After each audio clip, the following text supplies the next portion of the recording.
ഹരേ കൃഷ്ണ. ഹരേ കൃഷ്ണ.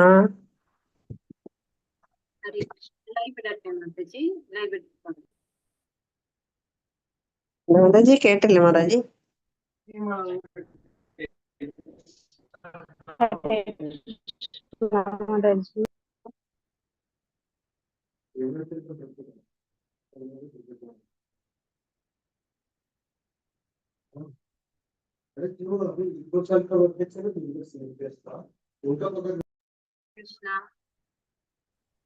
ഹരേ കൃഷ്ണ മാതാജി.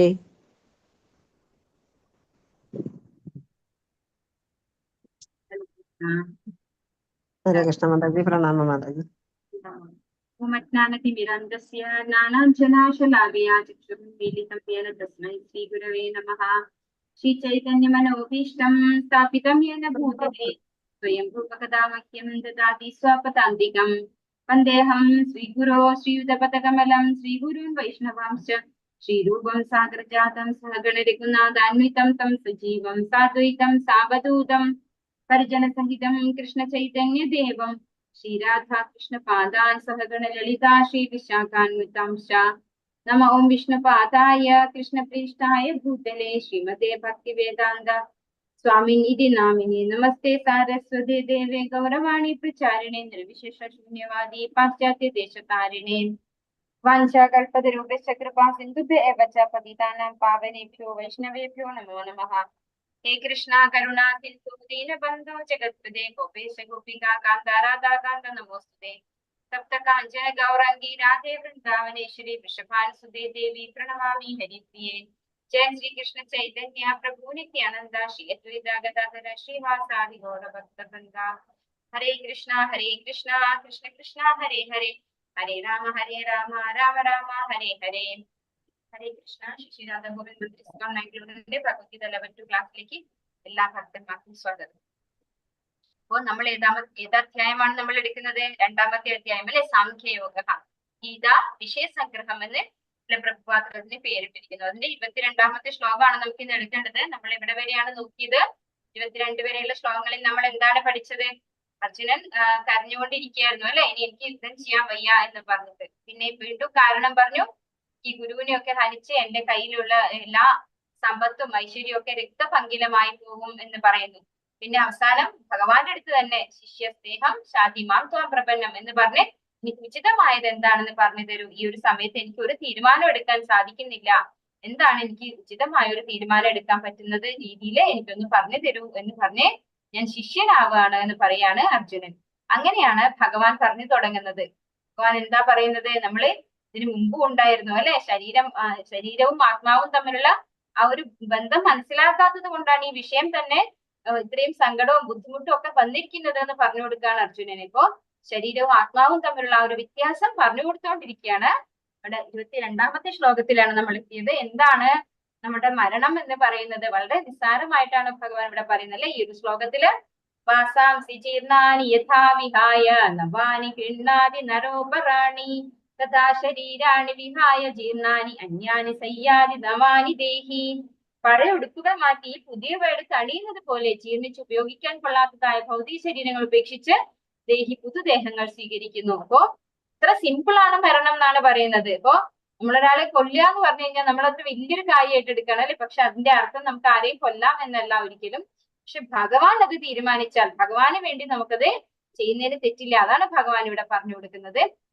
എന്തുപോലെയാണ് ഇവിടെ ഉപമിച്ചിരിക്കുന്നത്? പഴയ ഡ്രസ്സ് അല്ലെ, നമ്മള് കീറിപ്പോയ ഒരു ഡ്രസ്സ് മാറ്റുന്നതിന് ആർക്കെങ്കിലും വിഷമം ഉണ്ടാവും? നമ്മൾ വേഗത്തിൽ മാറ്റും അല്ലെ. പുതിയ ഡ്രസ്സ് കിട്ടുന്ന പറഞ്ഞാല് നമ്മൾ ഉറപ്പായിട്ടും പഴയ ഡ്രസ്സ് എടുത്ത് കളയും.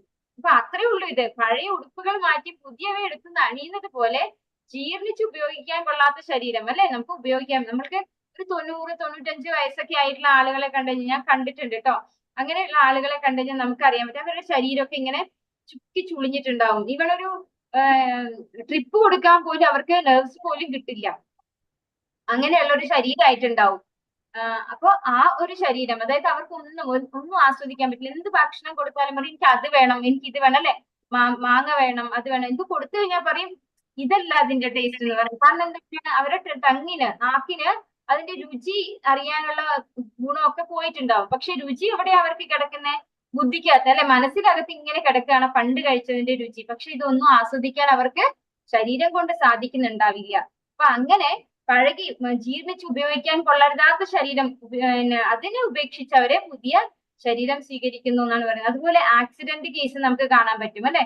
ആക്സിഡന്റിൽ എങ്ങനെയാണ് അവരുടെ ശരീരത്തിൽ ഡാമേജ് വന്നിട്ടുണ്ടാവും, ഇരിക്കാൻ പറ്റാത്ത വിധം അല്ലെ.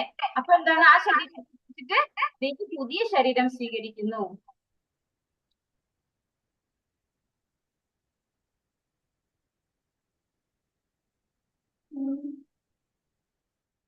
അത് അങ്ങനെയാണ് ഈ ഒരു മരണം എന്ന് പറയുന്നത്. അതായത് നമ്മുടെ ഉപയോഗിക്കാൻ കൊള്ളരുതാത്ത ആയി പോയിട്ടുള്ള ശരീരത്തെ ഉപേക്ഷിച്ച് ദേഹി ആരാണ്? ആത്മാവ് അല്ലെ. എത്രയാണ് ആത്മാവിന്റെ സൈസ്?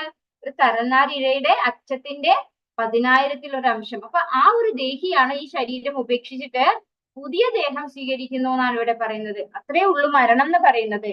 അണുമാത്രനായ ജീവാത്മാവിനെ മറ്റൊരു ശരീരത്തിലേക്കുള്ള മാറ്റം സാധ്യമാക്കുന്നത് പരമാത്മാവിന്റെ കാരുണ്യം കൊണ്ടാണ്. ഒരു സുഹൃത്ത് ആത്മമിത്രത്തിന്റെ അഭീഷ്ടം നിറവേറ്റി കൊടുക്കുന്നത് പോലെ പരമാത്മാവ് അണുമാത്രനായ ജീവാത്മാവിന്റെ ഇഷ്ടം സാധിച്ചു കൊടുക്കുന്നു. ഒരേ വൃക്ഷത്തിന്മേലാണ് രണ്ടുപേരും ഇരിക്കുന്നതെങ്കിലും ഭോക്താവായ പക്ഷി ഉത്കണ്ഠാകുലനും ദുഃഖിതനുമാണ്. എങ്കിലും പരമപ്രഭുവായ സുഹൃത്തിന് നേരെ ദൃഷ്ടി ധരിക്കാനും അദ്ദേഹത്തിന്റെ മഹിമകൾ അറിയാനും ഇടവന്നാലുടനെ ക്ലേശിക്കുന്ന പക്ഷി എല്ലാ വ്യാകുലതയിൽ നിന്നും മുക്തനാകും. അപ്പൊ ഇവിടെ എന്താ പറയുന്നത്? നമുക്കൊരു ശരീരം, പുതിയ ശരീരം, ഒരു പുതിയ ശരീരം സ്വീകരിക്കുന്നു എന്ന് പറയുന്നു അല്ലെ. അത് എങ്ങനെയാ സാധ്യമാകുന്നത്? പരമാത്മാവായിട്ടുള്ള ഭഗവാൻ എല്ലാവരുടെയും ഹൃദയത്തിൽ ഇരിക്കുന്നുണ്ട് അല്ലെ.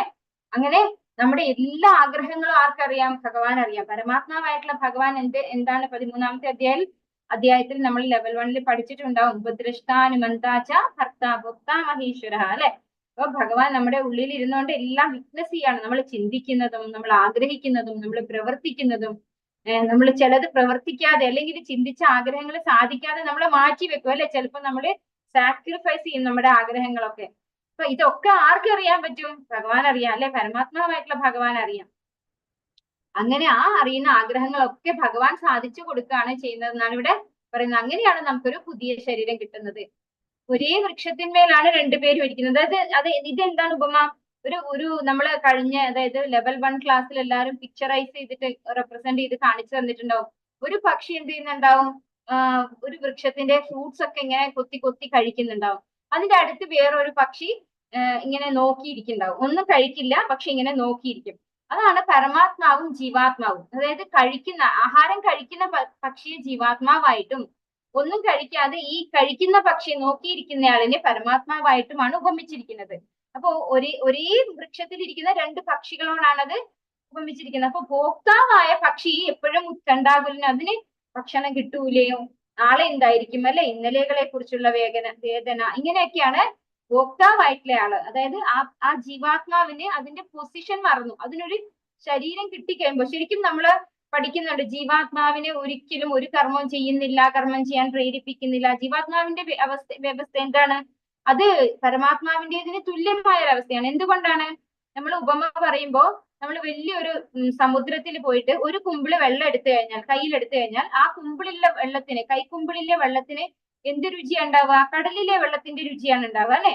കടലിൽ നിന്ന് നമ്മൾ കോരിയെടുത്ത, കയ്യിലെടുത്ത വെള്ളത്തിന് എന്ത് രുചിയാണ് ഉണ്ടാവുക? ആ കടലിലെ വെള്ളത്തിന് എന്ത് രുചിയാണോ അതേ രുചിയായിരിക്കും ഉണ്ടാവുക. പക്ഷെ അത് രണ്ടും അളവിൽ ഒരുപോലെയാണോ? അത് നമ്മുടെ കയ്യിലുള്ളതിന് ക്വാണ്ടിറ്റി വളരെ കുറവാണ് അല്ലെ, അത് ഇത്തിരിയേ ഉള്ളൂ. എന്നാൽ കടലിലാണെങ്കിലും ഒരുപാട് വെള്ളം ഇരിക്കുന്നുണ്ട് അല്ലെ, അത്രയും കൂടുതലാണ്. അതുപോലെയാണ് നമ്മളും ഭഗവാനും തമ്മിലുള്ള വ്യത്യാസം. ഗുണത്തിൽ നമ്മൾ ഒരുപോലെയാണ്, പക്ഷെ അളവിൽ ഭഗവാൻ വിഭുവും നമ്മൾ അണുവുമാണ്. അതാണ് നമ്മൾ രണ്ടുപേരും, അതായത് ഭഗവാനും ജീവാത്മാവും തമ്മിലുള്ള വ്യത്യാസം. അപ്പൊ ജീവാത്മാവ് ഒരു ശരീരം സ്വീകരിച്ചു കഴിയുമ്പോൾ അത് അതിന്റെ കർമ്മത്തിനനുസരിച്ചും അതിന്റെ പൂർവജന്മ കർമ്മങ്ങൾക്കും ആഗ്രഹങ്ങൾക്കും അതിനെയൊക്കെ അനുസൃതമായിട്ടാണ് ഒരു ശരീരം സ്വീകരിക്കുക. ആ ശരീരത്തിൽ ഇരുന്നു കൊണ്ട് അത് പലതും ആസ്വദിക്കുകയാണ്. അങ്ങനെ ഭഗവാനെ മറന്നു പോയിട്ടാണ് ആരിയ്ക്കുന്നത്? ജീവാത്മാവിരിക്കുന്നത്. അപ്പം ഭഗവാന്റെ നേരെ തിരിച്ചാൽ, അതായത് പരമാത്മാവിന്റെ നേരെ നോക്കിക്കഴിഞ്ഞാൽ പിന്നെ എല്ലാ പ്രശ്നങ്ങളും സോൾവ് ആയി. കാരണം നമ്മൾ ആരാണെന്ന് മനസ്സിലാവും നമുക്ക് അല്ലെ. പരമാത്മാവിന്റെ അടുത്തേക്ക് തിരിയുമ്പോഴാണ് നമുക്ക് മനസ്സിലാവുക ജീവേര സ്വരൂപഹോയ് നിത്യേര കൃഷ്ണദാസ്. നമുക്ക് ഒരൊറ്റ പണിയുള്ളൂ, അത് ഭഗവാന്റെ സേവനാണ്. പക്ഷെ നമ്മൾ അത് മറന്ന് ഈ ഭൗതിക ലോകത്ത് വന്ന് ഒരു ശരീരം എടുത്ത് ഈ ശരീര സംബന്ധിയായ ബന്ധുക്കളുടെ കൂടെയാണ് നമ്മൾ ഉള്ളത് അല്ലെ. എന്റെ അച്ഛൻ, എന്റെ അമ്മ, എന്റെ ഭർത്താവ്, എന്റെ കുട്ടികള്, ഇവരോടൊക്കെ നമുക്ക് ഓരോരോ റെസ്പോൺസിബിലിറ്റീസ്, ഈ റെസ്പോൺസിബിലിറ്റീസ് കഴിഞ്ഞിട്ട് എന്തെങ്കിലും ഭക്തി ചെയ്യാൻ പറ്റുമോ? ഒട്ട് പറ്റൂല അല്ലെ? ആ രീതിയിലാണ് നമ്മളിങ്ങനെ കുടുങ്ങിയിരിക്കുന്നത്. അപ്പൊ നമുക്ക് ഉള്ള പൊസിഷനിൽ ഇരുന്നുകൊണ്ട് പറ്റുന്ന പോലെ നമ്മൾക്ക് ചെയ്താണ് മുന്നോട്ട് പോകാൻ പറ്റുള്ളൂ. അല്ലാണ്ട് നമുക്ക് ഫോഴ്സ്ഫുള്ളി ഞാൻ ഇനി ഭക്തിയിലേക്ക് വന്നു, ഇനി എനിക്ക് അത് മാത്രമേ ഉള്ളൂ എന്ന് പറഞ്ഞ് നമുക്ക് റിട്ടയർ ചെയ്ത് പോകാൻ പറ്റില്ല. പക്ഷെ നമ്മളെ കർമ്മങ്ങൾ കാരണമാണ്, പൂർവജന്മ കർമ്മങ്ങളും ആഗ്രഹങ്ങളും കാരണമാണ് ഈ ഒരു സ്ഥിതിയിലുള്ളത്. അതായത് ഈ ഒരു എവിടെയാണോ നമ്മളുള്ളത്, ഏത് സിറ്റുവേഷനിലാണോ നമ്മളുള്ളത്, ആ സിറ്റുവേഷനിൽ നമ്മൾ എത്തിയിട്ടുള്ളത് നമ്മുടെ കർമ്മങ്ങൾക്ക് അനുസരിച്ചാണെന്ന് മനസ്സിലാക്കി അവിടെ നിന്നുകൊണ്ട് നമുക്ക് എത്ര സേവനം ചെയ്യാൻ പറ്റുമോ ഭഗവാൻ, അത് ചെയ്തുകൊണ്ട് നമ്മൾ മുന്നോട്ട് പോവുകയാണ് വേണ്ടത്. അപ്പൊ ഇവിടെ എന്താ പറയുന്നത്? രണ്ടുപേരും ഒരേ വൃക്ഷത്തിൽ, അതായത് രണ്ടുപേരും എവിടെ ഇരിക്കുന്നത്? പരമാത്മാവും ജീവാത്മാവും രണ്ടാൾക്കും ഒരു സീറ്റിംഗ് ചെയർ എവിടെയാ? ഹൃദയത്തിലാണ് അല്ലെ? രണ്ടാളും ഹൃദയത്തിലാണ് ഇരിക്കുന്നത്. അപ്പൊ അങ്ങനെയുള്ള ഹൃദയത്തിലിരിക്കുന്ന ആ പരമാത്മാവിലേക്ക് ഒന്ന് ശ്രദ്ധ തിരിച്ചു കഴിഞ്ഞാൽ പിന്നെ ജീവാത്മാവിന് ഒരു പ്രശ്നങ്ങളും ഇല്ല എന്നാണ് പറയുന്നത്. ദൃഷ്ടി തിരിക്കാനും അദ്ദേഹത്തിന്റെ മഹിമകൾ അറിയാനും ഇടവന്നാൽ ഉടനെ ക്ലേശിക്കുന്ന പക്ഷി എല്ലാ വ്യാകുലതയിൽ നിന്നും മുക്തനാകും. ഇനിയും ഭഗവാൻ പറയാണ് എന്താണ് ആത്മാവ്. നൈനം ചിന്തന്തി ശസ്ത്രാണി നൈനം ദഹതി പാവകഃ നൈനം ക്ലേദയന്ത്യാവോ ശോഷയതി മാരുതഃ. ആത്മാവിനെ ആയുധങ്ങൾക്ക് മുറിക്കാനാവില്ല, അഗ്നിക്ക് ദഹിപ്പിക്കാനോ വെള്ളത്തിന് നനയ്ക്കാനോ കാറ്റിന് ശോഷിപ്പിക്കാനോ കഴിയുകയില്ല. അപ്പോ ഭഗവാൻ അർജുനന് പറഞ്ഞു കൊടുക്കുകയാണ് ആത്മാവിനെ ആയുധങ്ങൾക്ക്, നമ്മൾ ആയുധങ്ങൾ കൊണ്ട് മുറിക്കുന്നത് ആരെയാണ്? ആത്മാവിന്റെ ഒരു ഉടുപ്പ് അല്ലെ? അതിന് ഉപേക്ഷിച്ച് പോകാൻ സാധിക്കുന്ന ഒരു ഉടുപ്പ് മാത്രമാണ് ഈ ശരീരം എന്ന് പറയുന്നത്. അങ്ങനെയുള്ള ആ ഉടുപ്പിനെ മാത്രമേ ആർക്ക് മുറിക്കാൻ സാധിക്കുള്ളൂ? ആയുധം കൊണ്ട് മുറിക്കാൻ പറ്റുള്ളൂ.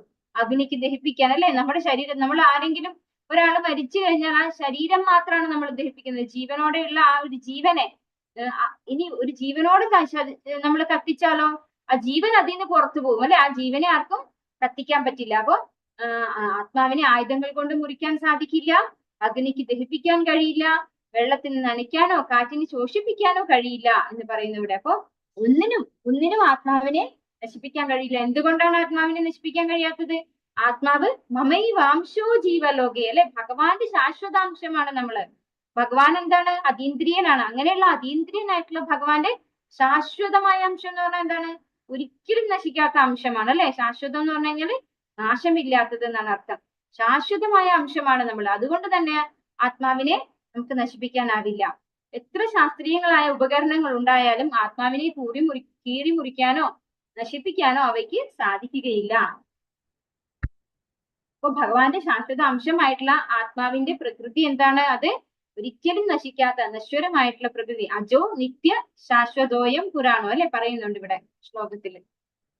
അച്ഛേദ്യോയമദാഹ്യോയം അക്ലേദ്യോ ശോഷ്യ ഏവച നിത്യ സർവഗതസ്ഥാണുഹു അജലോയം സനാതനഃ. ഇവിടെയും പറയുന്നത് അത് തന്നെയാണ്. ജീവാത്മാവിനെ മുറിക്കാനോ ദഹിപ്പിക്കാനോ കുതിർക്കാനോ ഉണക്കാനോ കഴിയില്ല. ശാശ്വതനും സർവത്ര ഗമിക്കാൻ കഴിവുള്ളവനും പരിണാമങ്ങൾക്ക് അതീതനും അചഞ്ചലനും നിത്യനുമാണ് ഈ ആത്മാവ്. അപ്പൊ ആത്മാവിനെ മുറിക്കാൻ കഴിയില്ല. അച്ഛേദ്യോ പറഞ്ഞു കഴിഞ്ഞാൽ എന്താണ്? ഛേദിക്കാൻ കഴിയില്ല, ദഹിപ്പിക്കാൻ കഴിയില്ല, കുതിർക്കാൻ കഴിയില്ല, ഉണക്കാൻ കഴിയില്ല അല്ലെ? ശോഷ്യ ഏവ, അതായത് ഉണക്കാനും കഴിയില്ല. പിന്നെ എന്താണ്? അത് നിത്യ സർവഗത സ്ഥാണുഹു. എന്താണ് നിത്യ പറഞ്ഞു കഴിഞ്ഞാല്? ശാശ്വതനാണ്, സർവഗതനാണ്, ഗമിക്കാൻ കഴിവുള്ളവനാണ്. എന്താണ്? അതിന് ചലിക്കാൻ സാധിക്കുന്ന ആളാണ്. ഈ ജീവാത്മാവ് ഇത്രയും ചെറിയ സൈസ് ആണെങ്കിൽ പോലും അതിന് എല്ലായിടത്തും സഞ്ചരിക്കാൻ സാധിക്കുന്ന ആളാണ്. ഗമിക്കാൻ കഴിവുള്ളവനും പരിണാമങ്ങൾക്ക് അതീതനും, ഒരിക്കലും ഒരു പരിണാമവും സംഭവിക്കില്ല ആ ജീവാത്മാവിന് എന്നാണ് പറയുന്നത്. അചഞ്ചലനും നിത്യനുമാണ് ആത്മാവ്. അപ്പൊ ഒരു മാറ്റവും സംഭവിക്കാത്ത ഒന്നാണ് ഈ ആത്മാവ് എന്ന് പറയുന്നത്. അപ്പൊ നമ്മൾ ഈ ശിശു ആയിരിക്കുമ്പോൾ, നമ്മൾ ചെറിയ കുട്ടിയായിരിക്കുമ്പോൾ ഒരു കുട്ടി ശരീരമാണ് നമുക്ക് കിട്ടുക അല്ലെ? ആ ഒരു കുട്ടി ശരീരത്തിൽ ഇരുന്നുകൊണ്ട് നമ്മൾ വളർന്നു വരുന്നു. അപ്പൊ ആ സമയത്തൊക്കെ എന്താണ്? ഈ ജീവാത്മാവിന് എന്താണ്? ഒരു വളർച്ചയും വരുന്നില്ല, ഒരു പരിണാമവും സംഭവിക്കുന്നില്ല. ഈ പരിണാമം മാത്രമേ സംഭവിക്കുന്നുള്ളൂ ഭൗതിക പ്രകൃതിയാൽ നിർമ്മിതമായിട്ടുള്ള ശരീരത്തിന് മാത്രമാണ് സംഭവിക്കുന്നത്. പിന്നെ ബുദ്ധി എങ്ങനെയാണ് വ്യത്യാസം വരുന്നത്? അതും ഈ പറഞ്ഞതുപോലെ നമ്മൾ ഏത് പ്രകൃതി ഗുണത്തിലാണോ ഉള്ളത് അതിനനുസരിച്ചാണ് ആ ബുദ്ധിയും ഡെവലപ്പ് ചെയ്യുന്നത്. എപ്പോഴും ചേഞ്ചസ് വരുന്നത് ശരീരത്തിന് മാത്രമാണ്, ഒരിക്കലും ആത്മാവിന് യാതൊരു ചേഞ്ചസും വരുന്നില്ല. വ്യക്തിത്വം പറഞ്ഞ ജീവാത്മാവ് ഒരിക്കലും പരമാത്മാവിൽ ലയിക്കുന്നില്ല. ഭൗതിക കൽമഷങ്ങളിൽ നിന്ന് മുക്തനായ ജീവാത്മാവ് പരമദിവ്യോത്തമ പുരുഷന്റെ കൃഷ്ണന്റെ ജ്യോതി പ്രസരണത്തിൽ ഒരു ആത്മീയ സ്ഫുലിംഗമായി നിലകൊള്ളാൻ ഇഷ്ടപ്പെട്ടേക്കാം. പക്ഷെ ബുദ്ധിമാന്മാരായ ജീവാത്മാക്കൾ ഭഗവത് സംഗമത്തിന് വേണ്ടി ആത്മീയ ഗ്രഹങ്ങളിലേക്ക് കടക്കുക തന്നെ ചെയ്യും. അപ്പോ ഇവിടെ വേറൊരു കാര്യം കൂടെ പറയാണ് ശ്രീ പ്രഭുപാദന് നമുക്ക് വേണ്ടിയിട്ട്. അതായത് ഈ ഒരു ശ്ലോകത്തിൽ ഭഗവാൻ എന്ത് പറയുന്നുണ്ട്? അത് നിത്യനാണ് അല്ലെ, ആത്മാവ് നിത്യനാണ് പറയുന്നു, സർവഗതനാണ്, എവിടെയും സഞ്ചരിക്കാൻ കഴിയുന്ന ആളാണെന്ന് പറയുന്നു. പിന്നെ എന്ത് പറയുന്നു? പരിണാമങ്ങൾക്ക് അതീതനും അചഞ്ചലനും ഇങ്ങനെ ഒരുപാട് പഴയ ഒന്നാണ് അല്ലെ, അത് ഒരിക്കലും നശിച്ചിട്ടില്ലാത്ത ഒന്നാണ്, ഒരിക്കലും ഉണ്ടാവുന്നതുമല്ല, ഉണ്ടായിട്ടില്ല, നമ്മൾ നേരത്തെ പഠിച്ചു അതല്ലേ. അപ്പൊ ഈ ആത്മാവിന് ഇത്രയും ഒരു ക്വാളിറ്റി, അതായത് അത് ഒരിക്കലും നശിക്കാത്ത ഒന്നാണെങ്കിൽ പിന്നെ എങ്ങനെയാണ് ഈ അവ്യക്തിവാദികൾ പറയും അവര് ഭഗവാനിൽ അലിഞ്ഞു ചേർന്നു അല്ലെ, ബ്രഹ്മജ്യോതിയിൽ അലിയുക എന്നുള്ള ഒരു സായുജ്യ മുക്തിയാണത് എന്നാണ് പറയുന്നത്. അതായത് ഭഗവാനിൽ അലിഞ്ഞ് ഇല്ലാതെയാകുക. പക്ഷെ ശരിക്കും ഭഗവാൻ തന്നെ ഇവിടെ പറയുന്നു നമ്മള് ഒരിക്കലും ഇല്ലാതാകുന്നില്ല അല്ലെ, അത് നിത്യനാണ്, സർവഗതനാണെന്ന് പറയുന്നു. അപ്പൊ നമുക്ക് എങ്ങനെയാണ് സായുജ്യ മുക്തി എന്ന് പറയുന്നത് ഒരിക്കലും അംഗീകരിക്കാൻ പറ്റാത്ത ഒന്നാണെന്നാണ് ഇവിടെ ശ്രീ പ്രഭുപാദർ പറയുന്നത്. അപ്പൊ നമുക്ക് എന്താണ്, നമുക്ക് നിത്യനായിട്ടുള്ള നമുക്ക് എന്താണ്, ഒരു ജോലി ഉണ്ടാവും, എന്തെങ്കിലും ഒരു പ്രവൃത്തി. ആ പ്രവൃത്തി എന്താണ്? ശിവേര സ്വരൂപ പോയി നിത്യേന കൃഷ്ണദാസ്. അതാണ് നമ്മുടെ ജോലി. അതിന് നമ്മൾ എങ്ങോട്ട് പോകണം? ഭഗവാന്റെ ധാമത്തിലേക്ക് പോകണം അല്ലെ. അങ്ങനെ ഭഗവാന്റെ ധാമത്തിലേക്ക് പോകണമെങ്കിൽ നമ്മൾ എന്ത് ചെയ്യണം? ഭക്തിയുത സേവനം ചെയ്യണം. ഭഗവാന് വേണ്ടി സേവനങ്ങൾ അർപ്പിച്ചുകൊണ്ട് മാത്രമേ നമുക്ക് ഭഗവാന്റെ ധാമത്തിലേക്ക് തിരിച്ചു പോകാൻ സാധിക്കുള്ളൂ. നമ്മൾ ഭഗവാനെ മറന്നുപോയത് കൊണ്ടാണ് ഇവിടെ വന്നു പോയിട്ടുള്ളത്. ഇനി തിരിച്ച് ഭഗവാനെ ഓർത്ത്, ഭഗവാനെ സ്തുതിച്ച്, ഭഗവാനെ കുറിച്ച് നമ്മൾ പ്രകീർത്തിച്ച് സദാ ഭഗവാന്റെ സേവനത്തിൽ ഏർപ്പെട്ട് വേണം നമുക്ക് തിരിച്ചവിടെ എത്തിയിട്ട് ഭഗവാന്റെ സേവനത്തിലേക്ക് തിരിച്ച് റീജോയിൻ ചെയ്യണം അല്ലെ. നമ്മള് പണ്ട് ആ ജോലിയായിരുന്നു, നമുക്ക് ഇനി ആ ജോലിയിലേക്ക് പ്രവേശിക്കണം. അവ്യക്തോയം അചിന്യോയം അവികാര്യോയമുച്യതേ തസ്മാദേവം വിദിത്വേനം നാനുശോചിതുമർഹസി. അദൃശ്യനും അചിന്ത്യനും മാറ്റമില്ലാത്തവനുമാണ് ആത്മാവ്. ഇത് അറിയുന്നത് കൊണ്ട് നീ ശരീരത്തെ കുറിച്ച് ദുഃഖിക്കരുത്. അപ്പൊ വീണ്ടും ഭഗവാൻ പറഞ്ഞു കൊടുക്കുകയാണ്, അദൃശ്യനാണ് അല്ലെ, കാണാൻ സാധിക്കില്ല ആത്മാവിനെ. നമുക്ക് അചിന്ത്യനാണ്, നമുക്ക് ചിന്തിക്കാൻ സാധിക്കില്ല ആത്മാവിനെ കുറിച്ച്, ആത്മാവിന്റെ ഗുണത്തെ കുറിച്ചൊന്നും നമുക്ക് ചിന്തിച്ചാൽ മനസ്സിലാവില്ല. അചിന്ത്യനും മാറ്റമില്ലാത്തവനും, ഒരു ചേഞ്ചസും അതിനില്ല, അങ്ങനെയുള്ള ഒന്നാണ് ഈ ആത്മാവെന്ന് പറയുന്നത്. ഇത് അറിഞ്ഞു കഴിഞ്ഞാൽ പിന്നെ നീ ഈ ശരീരത്തെ കുറിച്ചോർത്ത് ബോധേഡാവേണ്ട കാര്യമില്ല, ദുഃഖിക്കേണ്ട ആവശ്യമില്ല. ഈ ശരീരത്തിന് ചിലപ്പോ എന്താണ്, മുറിവ് പറ്റും, അതിനെന്തെങ്കിലും അപകടം പറ്റും അല്ലെ. ഇതിനെ കുറിച്ചൊന്നും ഓർത്തിട്ട് നീ ഒട്ടും വിഷമിക്കേണ്ട കാര്യമില്ല. കാരണം ആത്മാവെന്ന് പറയുന്നത് ഒരിക്കലും നാശമില്ലാത്തതാണ് എന്ന് പറഞ്ഞു കൊടുക്കുന്നു അർജുനന് ഭഗവാൻ. ഏറ്റവും ശക്തിമത്തായ സൂക്ഷ്മദർശിനിയിലൂടെയും കാണാനാവാത്ത വിധം സൂക്ഷ്മതമമാണ് ആത്മാവ്. തന്മൂലം അദൃശ്യനും തന്നെ.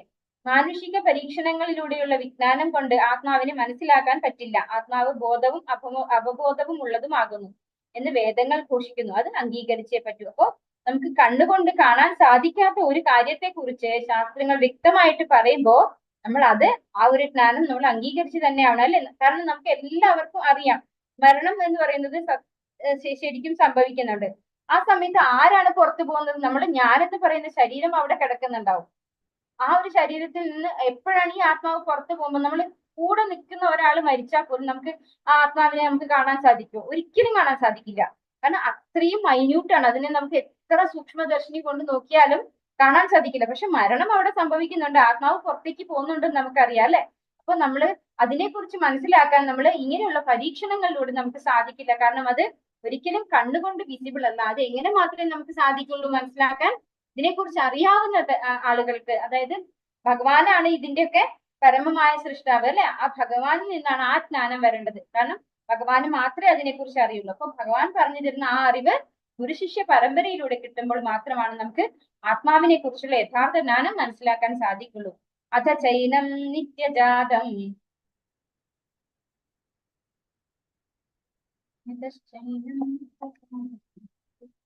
എന്തോ തെറ്റാണ്.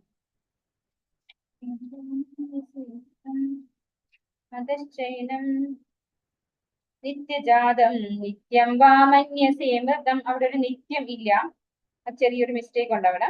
അധശ്ചൈനം നിത്യജാതം നിത്യം വാമന്യസേ മൃതം തഥാപിത്വം മഹാബാഹോ നൈവം ശോചിതുമർഹസി. അതല്ല, ആത്മാവ് ജീവന്റെ ലക്ഷണം ജനിക്കുകയും എന്നേക്കുമായി മരിക്കുകയും ചെയ്യുന്നു എന്നതാണ് വിശ്വാസമെങ്കിൽ തന്നെയും മഹാബാഹോ നിനക്ക് ദുഃഖിക്കാനില്ല. ഇനി ഒരു വേള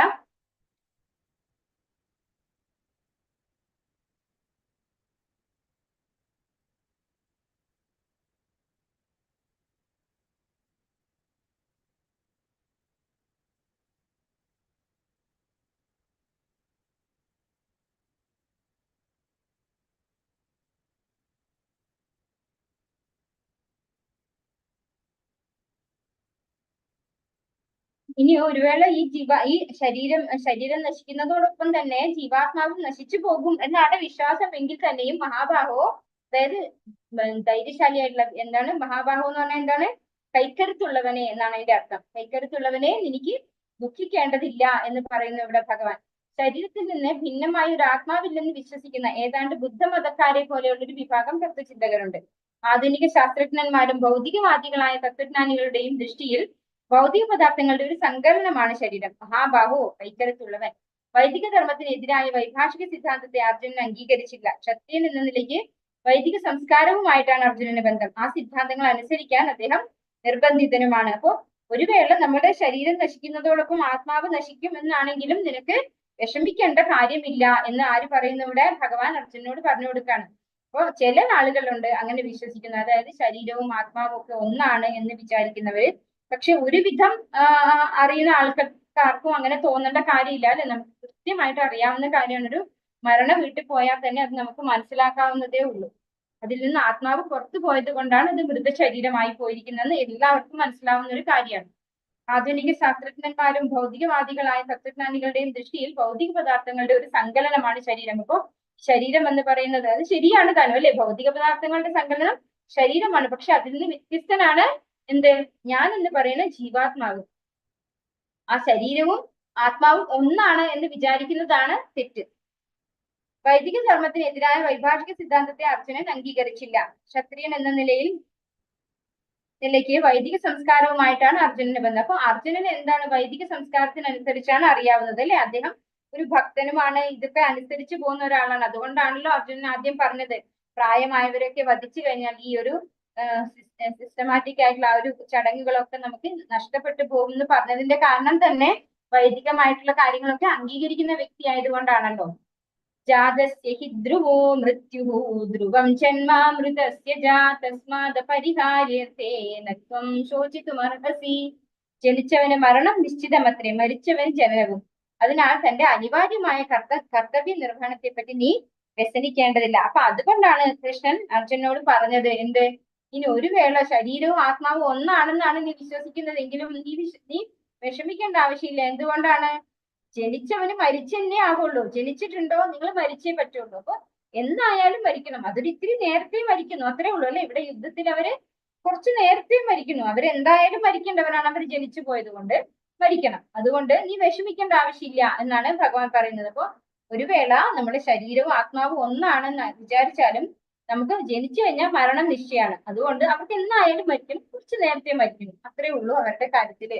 ആ ഒരു മരണത്തെ കുറിച്ച് ഓർത്ത് നീ വിഷമിക്കേണ്ട ആവശ്യമില്ല എന്നാണ് ഭഗവാൻ അർജുനന് പറഞ്ഞു കൊടുക്കുന്നത്. ഇത് അനാവശ്യമായ യുദ്ധത്തെയോ വധത്തെയോ സാധൂകരിക്കുന്നില്ല. എങ്കിലും മനുഷ്യ സമൂഹത്തിൽ നീതി പാലനത്തിന് വേണ്ടി യുദ്ധവും ഹിംസയും ഒഴിച്ചുകൂടാതെ വരുന്നു. അപ്പോ അനാവശ്യമായിട്ട് വധിക്കാൻ വേണ്ടി പ്രേരിപ്പിക്കല്ല ഭഗവാൻ ഇവിടെ ചെയ്യുന്നത്. ചിലപ്പോ ചിലർക്ക് തോന്നാം നമ്മള് ഒരു അന്യായം, അതായത് ഒരു യുദ്ധം പ്രോത്സാഹിപ്പിക്കുകയാണ് ഭഗവാൻ. പക്ഷെ ഇവിടെ യുദ്ധം എന്തുകൊണ്ട് പ്രോത്സാഹിപ്പിക്കപ്പെട്ടു? ആ ഒരു സിറ്റുവേഷൻ അതാണ് അല്ലെ. അത്രയും അധാർമികരായിട്ടുള്ള ആളുകളെ നമ്മൾ വധിക്കുക തന്നെ വേണം. അതും അവരോട് ചെയ്യുന്ന കാരുണ്യമാണെന്നാണ് പറയുന്നത്. എന്തുകൊണ്ടാണ് അത് കാരുണ്യമാകുന്നത്? അവരിപ്പോ ഈ ശരീരമാണ് മാത്രമാണെന്ന് വിചാരിച്ചുകൊണ്ടാണ് അവരിത് ചെയ്യുന്നത് അല്ലെ. ഈ ഒരു ദുഷിച്ച പ്രവൃത്തികൾ ചെയ്യുന്നവർ, നമുക്കറിയാം തെറ്റായ പ്രവൃത്തികൾ ചെയ്യുന്നവർ എന്താ വിചാരിക്കുന്നത്? ഈ ശരീരമാണ് ഞാൻ, ഈ ശരീരത്തിന് വേണ്ടുന്നൊക്കെ ചെയ്യേണ്ടതാണ് എന്റെ ഡ്യൂട്ടി, അത് ആരെ ഉപദ്രവിച്ചാലും സാരില്ല, എനിക്ക് കംഫർട്ടബിൾ ആയിട്ടിരിക്കണം. ആ ഒരു തോട്ടിലാണ് അവർ ഇങ്ങനെയുള്ള കർമ്മങ്ങളൊക്കെ ചെയ്യുന്നത്. അപ്പൊ അങ്ങനെയുള്ള അവരെ ആ ശരീരത്തിൽ നിന്ന് മുക്തരാക്കി കഴിഞ്ഞാൽ അവരുടെ എന്താണ് കർമ്മഫലങ്ങൾ അവർ അനുഭവിച്ചു കഴിഞ്ഞാൽ പിന്നെ അവര് ഇനിയുള്ള ഇനിയൊരു ജന്മം എടുത്തു വരുമ്പോൾ അവർക്ക് കുറച്ചുകൂടെ ബെറ്റർ ആയിട്ടുള്ള ഒരു ഇതാണ് കിട്ടുക. കാരണം ആ ഒരു കർമ്മഫലം അവിടെ അവസാനിച്ചു കഴിയാണ് ചെയ്യുന്നത്. അവ്യക്താദീനി ഭൂതാനി വ്യക്തമധ്യാനി ഭാരത അവ്യക്ത നിധനാന്യേവ തത്ര കാ പരിദേവന. സൃഷ്ടിയിലെ ജീവഗണങ്ങളെല്ലാം ആരംഭത്തിൽ പ്രകടമാകുന്നില്ല, മധ്യത്തിൽ ആവിർഭാവം കൊള്ളുന്നു, നശിപ്പിക്കുമ്പോൾ വീണ്ടും അവ്യക്തമാകുന്നു. അങ്ങനെ ഇരിക്കെ വ്യസനത്തിന്റെ ആവശ്യം എന്ത്? അപ്പോ ഇതൊക്കെ എന്താണ് ഇവിടെ പറയുന്നത്? സൃഷ്ടിയിലുള്ള എല്ലാ ജീവഗണങ്ങളും ആരംഭത്തിൽ പ്രകടമാകുന്നില്ല, മധ്യത്തിൽ ആവിർഭാവം കൊള്ളുന്നു, നശിപ്പിക്കുമ്പോൾ വീണ്ടും അവ്യക്തമാകുന്നു. അപ്പൊ എല്ലാ സമയത്തും എല്ലാം ഇരിക്കുന്നില്ല അല്ലെ. തുടക്കത്തിൽ ഒന്നുമില്ല, ഇടയിൽ എപ്പോഴോ അത് വരുന്നു, പിന്നെ എപ്പോഴും അതങ്ങ് അവസാനിക്കുന്നു. അങ്ങനെ ഇരിക്കുന്ന ഒന്നാണ് ഈ ഒരു ഭൗതിക ലോകത്തുള്ള സർവ്വതും.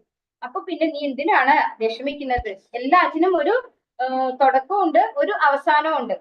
അപ്പൊ ഈ അവസാനമുള്ള ഒരു ജീവനെ മാത്രമേ നമ്മൾ നശിപ്പിക്കുന്നുള്ളൂ. അപ്പൊ നീ എന്തിനാണ് വിഷമിക്കുന്നത്? ആത്മസത്തയിൽ വിശ്വസിക്കാത്തവരെ വൈദിക ധർമാനുയായികൾ നാസ്തികർ എന്ന് വിളിക്കുന്നു. ശരീരം ഉടുപ്പ് മാത്രമാണ്. ശാശ്വതമായ ആത്മാവിനോട് താരതമ്യപ്പെടുത്തുമ്പോൾ ഭൗതിക ദേഹത്തിന് യാഥാർത്ഥ്യമേ ഇല്ല. സ്വപ്നം പോലെയുള്ള ഒന്നാണത്. അപ്പോ ശാശ്വതമായിട്ടുള്ളതാണ് നമ്മുടെ ആത്മാവെങ്കിലും ശരീരം എന്ന് പറയുന്നത് വളരെ നശ്വരമായിട്ടുള്ള, വളരെ കുറച്ചു കാലത്തേക്ക് മാത്രം നിലനിൽക്കുന്ന ഒന്നാണ് അല്ലെ. നമുക്ക് തന്നെ അറിയാം, നമ്മൾ ചെറിയ കുട്ടിയായിരിക്കുമ്പോൾ വേറൊരു ശരീരമായിരുന്നു. ഈ ഒരു ശരീരത്തിൽ നമ്മൾ എത്ര കാലം ഇരിക്കുന്നുണ്ട്?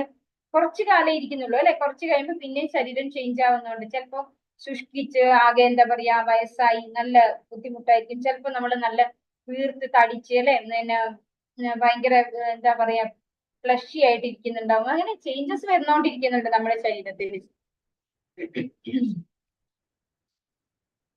ആശ്ചര്യവത് പശ്യതി കശ്ചിദേനം ആശ്ചര്യവത് വദതി തഥൈവ ചാന്യഃ ആശ്ചര്യവച്ചൈനമന്യ ശൃണോതി വാക്യേനം വേദന ചൈവ കശ്ചിത്. ചിലരുടെ ദൃഷ്ടിയിൽ ആത്മാവ് അതിശയിപ്പിക്കുന്ന ഒന്നാണ്. ചിലർ അതിനെ ആശ്ചര്യകരമായി വർണ്ണിക്കുന്നു. മറ്റു ചിലർ അതിനെപ്പറ്റി ആശ്ചര്യപൂർവ്വം കേൾക്കുന്നു. ചിലർക്കാകട്ടെ അതിനെപ്പറ്റി കേട്ടിട്ടും ഒട്ടും മനസ്സിലാക്കാൻ സാധിക്കുന്നില്ല. അപ്പോ ചിലരുടെ ദൃഷ്ടിയിൽ അതിശയിപ്പിക്കുന്നത് എന്താണ്? ഈ ആത്മാവ് എന്ന് പറഞ്ഞു കഴിഞ്ഞാൽ നമ്മൾ പറഞ്ഞു, നമുക്ക് കണ്ടുകൊണ്ട് കാണാൻ കഴിയുന്ന ഒന്നല്ല അല്ലെ, സൂക്ഷ്മദർശിനിയിലൂടെ പോലും കാണാൻ സാധിക്കുന്ന ഒന്നല്ല. അപ്പൊ അങ്ങനെ ചിലരുടെ ദൃഷ്ടിയിൽ, അവരുടെ ചിന്താഗതിയിൽ എന്താണ് ആത്മാവ് എന്ന് പറയുന്നത് വളരെ ആശ്ചര്യമുള്ള ഒന്നാണ്.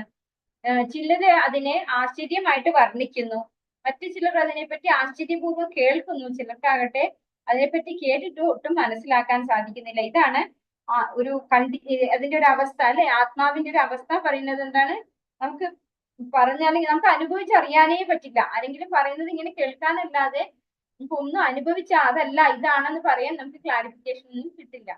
ഭീമാകാരമായ ഒരു മൃഗത്തിന്റെ ശരീരത്തിലും പടുകൂറ്റൻ വടവൃക്ഷത്തിലും ഒരു ഇഞ്ച് മാത്രം വരുന്ന സ്ഥലത്ത് ഉൾക്കൊള്ളുന്ന കോടാനുകോടി അതിസൂക്ഷ്മങ്ങളായ ജീവാണുക്കളിൽ ഓരോന്നിലും അണുമാത്രനായ ആത്മാവ് കുടികൊള്ളുന്നു എന്നത് വിസ്മയകരമത്രേ. ഈ ഒരു ശ്ലോകം പറയുമ്പോഴാണ് ചെറിയൊരു സ്റ്റോറി പറയാം. അതായത് നാരദ ബ്രഹ്മർഷിയുടെ അടുത്ത് 3 പേരിങ്ങനെ ഞങ്ങൾക്ക് എപ്പോഴാണ് മുക്തി കിട്ടാന്ന് ചോദിച്ചിട്ട്, ചിലപ്പോ കേട്ട കഥയായിരിക്കും നിങ്ങളെ ലെവൽ 1 പറഞ്ഞു വിടാണ്. കാരണം നാരദ ബ്രഹ്മർഷിക്ക് എന്താണ് വൈകുണ്ഠത്തിലെ ഫ്രീ എൻട്രി ആണ് അല്ലെ, എപ്പോഴും പ്രവേശിക്കാം ഭഗവാന്റെ അടുത്തേക്ക്. അപ്പൊ എപ്പോഴാണ് ഞങ്ങൾക്ക് മുക്തി കിട്ടുക എന്ന് ചോദിക്കുന്ന ഒരു ചെരുപ്പ് കുത്തി, അതായത് റോഡ് സൈഡിൽ ഒരു വലിയൊരു ആൽവൃക്ഷത്തിന്റെ ചോട്ടിൽ ഇരുന്നുകൊണ്ട് ചെരുപ്പ് കുത്തി ചോദിക്കുന്നു, എനിക്ക് എപ്പോഴാണ് മുക്തി കിട്ടാന്നൊന്ന് ഭഗവാനോട് ചോദിക്കണേ കാണുമ്പോ എന്ന് പറയുന്നു. അതുപോലെ ഒരു ബ്രാഹ്മണൻ ഒരുപാട് യജ്ഞങ്ങളും ഇതൊക്കെ ചെയ്യുന്ന ഒരു ബ്രാഹ്മണന് ചോദിക്കുകയാണ്, ഇങ്ങനെ ഒന്ന് ചോദിക്കണേ ഇനി ഭഗവാനെ കാണുമ്പോ എന്ന്.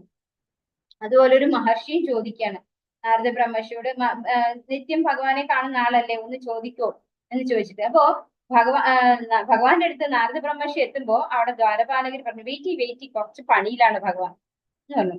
അങ്ങനെ കുറച്ച് സമയം അവിടെ വെയിറ്റ് ചെയ്തു. അത് കഴിഞ്ഞ് കുറച്ച് കഴിഞ്ഞപ്പോ ഭഗവാന്റെ അടുത്ത് പോയി ചോദിച്ചു, ഞാനിവിടെ വന്നിട്ട് കുറച്ച് സമയം ആയല്ലോ, എന്ത് ചെയ്യായിരുന്നു ഭഗവാൻ എന്ന് ചോദിച്ചു. അപ്പൊ പറഞ്ഞു, ഞാനൊരു സൂചിയുടെ ദ്വാരത്തിന്റെ ഉള്ളിലൂടെ ഒരു ആനേനെ കടത്തി വിടുമായിരുന്നു. ഒരു സൂചിക്കുഴയിലൂടെ ഒരു വലിയ ആനേനെ കടത്തി വിടുമായിരുന്നു എന്നാണ് ഭഗവാൻ പറഞ്ഞത്. അപ്പൊ ഭഗവാൻ എന്തിനാ എന്നോട് ഇങ്ങനെ കള്ളം പറയുന്നത്? അത് തമാശ പറയാണ്. ഇല്ല, ഞാൻ സത്യം പറഞ്ഞത്.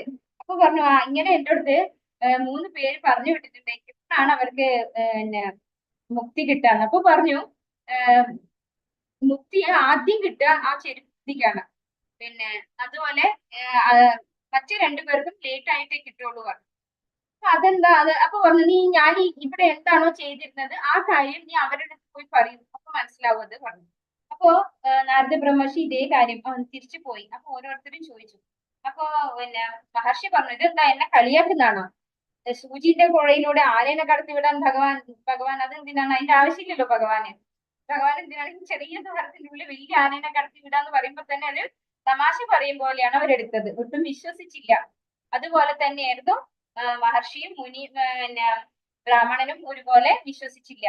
നിങ്ങൾ പോയിട്ടില്ല, ഭഗവാന്റെ അടുത്ത് കണ്ടിട്ടില്ല നിങ്ങൾ, അങ്ങനെയാണ് പറഞ്ഞത്. പിന്നെ ചെരുപ്പൂത്തിയുടെ അടുത്ത് പോയിട്ടും ഇതേ കാര്യം പറഞ്ഞപ്പോൾ ചെരുപ്പൂത്തി പറഞ്ഞു, അതിനെന്താ ഭഗവാൻ പ്രയാസം? ഇത്രയും വലിയൊരു അരയാൽ മരം, അതായത് അദ്ദേഹം ഇരിക്കുന്നത് ഒരു അരയാൽ മരത്തിന്റെ ചോട്ടിലാണ്. അതിന്റെ വിത്ത് എന്ന് പറയുന്നത് ഉള്ളിയോളേ ഉള്ളൂ അല്ലെ. ഈ ഒരു സൂചിയുടെ മോനയുടെ അത്രയും സൈസിലുള്ള ഒരു വിത്തിനകത്ത് ഒരു അരയാൽ വൃക്ഷത്തെ ഒളിപ്പിക്കാൻ കഴിയുന്ന ഭഗവാനെ കുഴയിലൂടെ ആനേനെ കടത്താനാണോ പ്രയാസം? എന്ന് നിസ്സാരമായിട്ട് ആര് ചോദിക്കുന്നു? ചെരുപ്പൂത്തി ചോദിക്കുന്നു. അപ്പൊ അതാണ് അദ്ദേഹം ചെയ്യുന്ന പ്രവൃത്തി ഒരു ചെരുപ്പൂത്തിയുടേതായാലും അദ്ദേഹം ആരെക്കാളൊക്കെ ഉത്കൃഷ്ടനായി മാറി. ഈ പറയുന്ന ബ്രാഹ്മണനെക്കാട്ടിലും അതുപോലെ ഒരു മഹർഷി അദ്ദേഹത്തെക്കാട്ടിലും ഒക്കെ ഉത്കൃഷ്ടനായിട്ട് അദ്ദേഹത്തിന് ഭയങ്കര വിശ്വാസമുണ്ട് ഭഗവാന്. അതാണ് നമ്മൾ ഇവിടെ ശരിക്കും മനസ്സിലാക്കേണ്ടത്. ഭീമാകാരമായ ഒരു മൃഗത്തിന്റെ ശരീരത്തിലും പടുകൂറ്റൻ വടവൃക്ഷത്തിലും 1 ഇഞ്ച് മാത്രം വരുന്ന സ്ഥലത്ത് ഉൾക്കൊള്ളുന്ന കോടാനുകോടി അതിസൂക്ഷ്മങ്ങളായ ജീവാണുക്കൾ ഓരോന്നിലും അണുമാത്രനായ ആത്മാവ് കുടികൊള്ളുന്നു എന്നത് വിസ്മയകരം അത്രേ. അപ്പൊ എല്ലാ ജീവാത്മാവിന്റെ ഉള്ളിലും, ഒരു ഉറുമ്പിന്റെ ഉള്ളിലും, ഒരു വലിയ ആനയുടെ ഉള്ളിലും, ഒരു തിമിംഗലത്തിന്റെ ഉള്ളിലും ജീവാത്മാവിന്, ചെറിയ ഒരു സൈസിലുള്ള ജീവാത്മാവിന് ഇരിക്കാൻ സ്ഥലമുണ്ട് അല്ലെ. അത് ഉറുമ്പിനകത്ത് അത്രയും സൈസ് ഉള്ളൂ അത്, പക്ഷെ അതിന് മാത്രം ഒരു ജീവാത്മാവുണ്ട്. അപ്പൊ നമുക്ക് ആ ഒരു സത്യം തിരിച്ചറിയുന്നത് ഒരു വിസ്മയകരമായിട്ടുള്ള കാര്യമാണ്. മായാമോഹിതരായി ജനങ്ങൾ ഇന്ദ്രിയ സംതൃപ്തിക്ക് വേണ്ടിയുള്ള വസ്തുക്കളിൽ ആകൃഷ്ടരായി തീരുന്നു. ആത്മജ്ഞാനം ഇല്ലാത്തത് മൂലം നിലനിൽപ്പിന് വേണ്ടിയുള്ള സമയം പരാജയത്തിലേ കലാശിക്കും. അപ്പോ നമ്മള് ഇന്ദ്രിയ സംതൃപ്തിക്ക് വേണ്ടിയാണ് ഓരോരോ കാര്യങ്ങൾ ആഗ്രഹിക്കുന്നത്, അതിലാണ് ആകൃഷ്ടരാകുന്നത് അല്ലെ. ആത്മജ്ഞാനത്തിന് വേണ്ടി ആർക്കും താല്പര്യമില്ല. അതുകൊണ്ട് തന്നെ എന്താണ്, ആത്മജ്ഞാനം ഇല്ലാത്തത് മൂലം നിലനിൽപ്പിന് വേണ്ടിയുള്ള സമരം പരാജയത്തിലേ കലാശിക്കും. നമ്മൾ ഈ ഭൗതിക ലോകത്ത് നമ്മൾ പരാജയപ്പെടുന്നതിന്റെ കാരണം, നമ്മൾ പലരും വിചാരിക്കും ഞാൻ ഒരു തെറ്റും ചെയ്തിട്ടില്ല, പക്ഷെ എനിക്ക് ഒന്നും വിചാരിച്ചതുപോലെ പ്ലാൻ ചെയ്യും നമ്മള് ഒന്നും എക്സിക്യൂട്ട് ആവില്ല അല്ലെ. അതിന്റെ കാരണം എന്താണ്, നമ്മൾ ശരിക്കും നമ്മൾ ആരാണെന്നോ നമ്മൾ എന്തിനു വന്നു എന്നോ നമുക്ക് അറിയില്ല. അതുകൊണ്ട് തന്നെ അതിന് വേണ്ടുന്നതായ, അതായത് ഈ ഒരു ഭൗതിക ലോകത്തിലുള്ള ഈ ജന്മ മൃത്യു ജരാവാദി വ്യാധി, അതുപോലെ ആദി ഭൗതികം, ആദി ആധ്യാത്മികം, ആദി ദൈവികമായിട്ടുള്ള ഈ പ്രശ്നങ്ങളിലൂടെ ഒക്കെ നമ്മൾ ഈ കടന്നു പോയിക്കൊണ്ടിരിക്കുകയാണ്. അതിനു വേണ്ടി മത്സരിച്ചുകൊണ്ടിരിക്കുകയാണ് അല്ലെ. എന്താ ഇവിടെ പറയുന്നത്, ആത്മജ്ഞാനം ഇല്ലാത്തത് മൂലം നിലനിൽപ്പിന് വേണ്ടിയുള്ള സമരം അല്ലെ. അതാണ് നമ്മൾ ഇവിടെ ചെയ്തുകൊണ്ടിരിക്കുന്നത്. അതിനെന്താണ് റിസൾട്ട്? അത് പരാജയത്തിന് മാത്രമേ കലാശിക്കുള്ളൂ. നന്നേ സൂക്ഷ്മമായ ഒരു അണുവിനെ ഏറ്റവും വലുതും അതേസമയം ഏറ്റവും ചെറുതുമാകാൻ കഴിയുമെന്ന് സ്ഥൂലമായ ഭൗതിക ബോധം ഉള്ളത് കൊണ്ട് ആധുനിക മനുഷ്യരിൽ ബഹുഭൂരിപക്ഷത്തിനും ചിന്തിക്കാനാവില്ല. ഒരു പരിശുദ്ധ കൃഷ്ണഭക്തന്റെ അഹൈതുകമായ കരുണ കൊണ്ട് മാത്രമേ ഒരാൾക്ക് കൃഷ്ണനെ അതേപടി അറിയാൻ കഴിയൂ, മറ്റു മാർഗമില്ല. അപ്പോ ഭഗവാനെ അറിയണമെങ്കിൽ ഒരു ഭക്തന്റെ കാരുണ്യം വേണമെന്നാണ് പറയുന്നത്. ഭക്തന്റെ കാരുണ്യത്തിലൂടെ മാത്രമേ ഭഗവാനെ നമുക്ക് ലഭിക്കുള്ളൂ. അല്ലാണ്ട് നമ്മൾ വേദം പഠിച്ചത് കൊണ്ടോ ശാസ്ത്രം പഠിച്ചത് കൊണ്ടോ ഒന്നും നമുക്ക് ഭഗവാനെ ലഭിക്കില്ല. അത് ഭഗവാൻ തന്നെ പറയുന്നുണ്ട്. ഭഗവാനെ ഭക്തിയുക്ത സേവനം ചെയ്താൽ, ഭക്തിയുക്ത സേവനം ചെയ്യണമെങ്കിൽ എന്ത് വേണം? നമുക്കൊരു ഗുരു വേണം. ആ ഗുരു പറയുന്നതിനനുസരിച്ച് വേണം നമ്മളത് ചെയ്യാനായിട്ട്. അതുകൊണ്ടാണ് ഗുരു ശിഷ്യ പരമ്പരയിലൂടെ മാത്രമേ നമുക്ക് ഭഗവാനെ മനസ്സിലാക്കാൻ സാധിക്കുള്ളൂ എന്ന് പറയുന്നത്. ദേഹി നിത്യമവധ്യോയം ദേഹി സർവസ്യ ഭാരത തസ്മാത് സർവാണി ഭൂതാനി നത്വം ശോചിതുമർഹസി. ഹേ ഭാരത, ദേഹി ദേഹത്തിൽ വസിക്കുന്ന സത്ത അനശ്വരനാണ്, അതിനെ കൊല്ലുവാൻ ആർക്കും സാധ്യമല്ല. അതുകൊണ്ട് ഏതൊരു ജീവനെ കുറിച്ചും നീ വ്യസനിക്കേണ്ടതില്ല. അപ്പോ ശരീരത്തിന് മാത്രമേ മുറിപ്പെടുത്താൻ പറ്റുള്ളൂ, ഒരിക്കലും ആത്മാവിനെ മുറിക്കാൻ പറ്റില്ല. അതുകൊണ്ട് അത് അനശ്വരനാണ്. അതിനെ കൊല്ലാൻ ആരാലും സാധിക്കില്ല. അതുകൊണ്ട് തന്നെ നീ അതിനെ കുറിച്ച് ഓർത്ത് വിഷമിക്കേണ്ട കാര്യമില്ല എന്ന് ആര് പറയുന്നു ഇവിടെ? ഭഗവാൻ അർജുനനോട് പറയാണ്. ആത്മാവ് നാശരഹിതനും ശരീരം നശ്വരവുമാണ്. ഭൗതിക ശരീരത്തിന് അതീതമായി ഒരു ആത്മാവുണ്ടെന്ന് ശ്രീകൃഷ്ണനെ പ്രമാണമാക്കി നാം മനസ്സിലാക്കണം. ഒരു യുദ്ധത്തിൽ ഹിംസയുടെ അത്യാവശ്യം വരുമ്പോൾ ദൈവഹിതം അനുസരിച്ച് ആ ആവശ്യം സാധൂകരിക്കപ്പെടണം. എന്നാൽ അത് തന്നിഷ്ടപ്രകാരമാകരുത്. അപ്പോ നമ്മൾ നമ്മുടെ ഇഷ്ടത്തിന് വേണ്ടി ആരെയും വധിക്കരുത്. പക്ഷെ ഭഗവാന്റെ ഇഷ്ടം അതാണെങ്കിൽ നമ്മളത് പ്രവർത്തിക്കാൻ വൈമനസ്യം കാണിക്കുകയും അരുത്. അത് ഭഗവാന്റെ സേവനമായിട്ടാണ് ഭഗവാൻ എടുക്കുക അല്ലെ. ഭഗവാന് വേണ്ടി നമ്മളൊരു യുദ്ധം ചെയ്യാ പറയുന്നത് ഭഗവാന്റെ സേവനമാണ്. എന്നാൽ നമ്മൾ നമ്മുടെ സംതൃപ്തിക്ക് വേണ്ടിയിട്ട് ഒരു കൊലപാതകം ചെയ്താൽ അതെന്താണ്? അത് കൊലക്കുറ്റം തന്നെയാണ്. ഭഗവാന്റെ ഇച്ഛയ്ക്ക് എതിരായിട്ടുള്ള പ്രവൃത്തിയാണത്. സ്വധർമ്മമപി ചാവീക്ഷ്യ ന വികമ്പിതുമർഹസി ധർമ്മ്യാധിയുദ്ധ്വാ ശ്രേയോന്യത് ക്ഷത്രിയസ്യ ന വിദ്യതേ. ഇവിടെ ഭഗവാൻ ഈ 30ാമത്തെ ശ്ലോകം വരെയാണ് ആത്മാവിനെ കുറിച്ച് പറയുന്നത്. ഇനി പറയുന്നത് ഡിഫറെന്റ് ആയിട്ടുള്ള കാര്യമാണ്. എന്താണ് ഇവിടെ പറയുന്നത്? ക്ഷത്രിയൻ എന്ന നിലയ്ക്ക് നിനക്കുള്ള പ്രത്യേക കർത്തവ്യം ആലോചിച്ചാൽ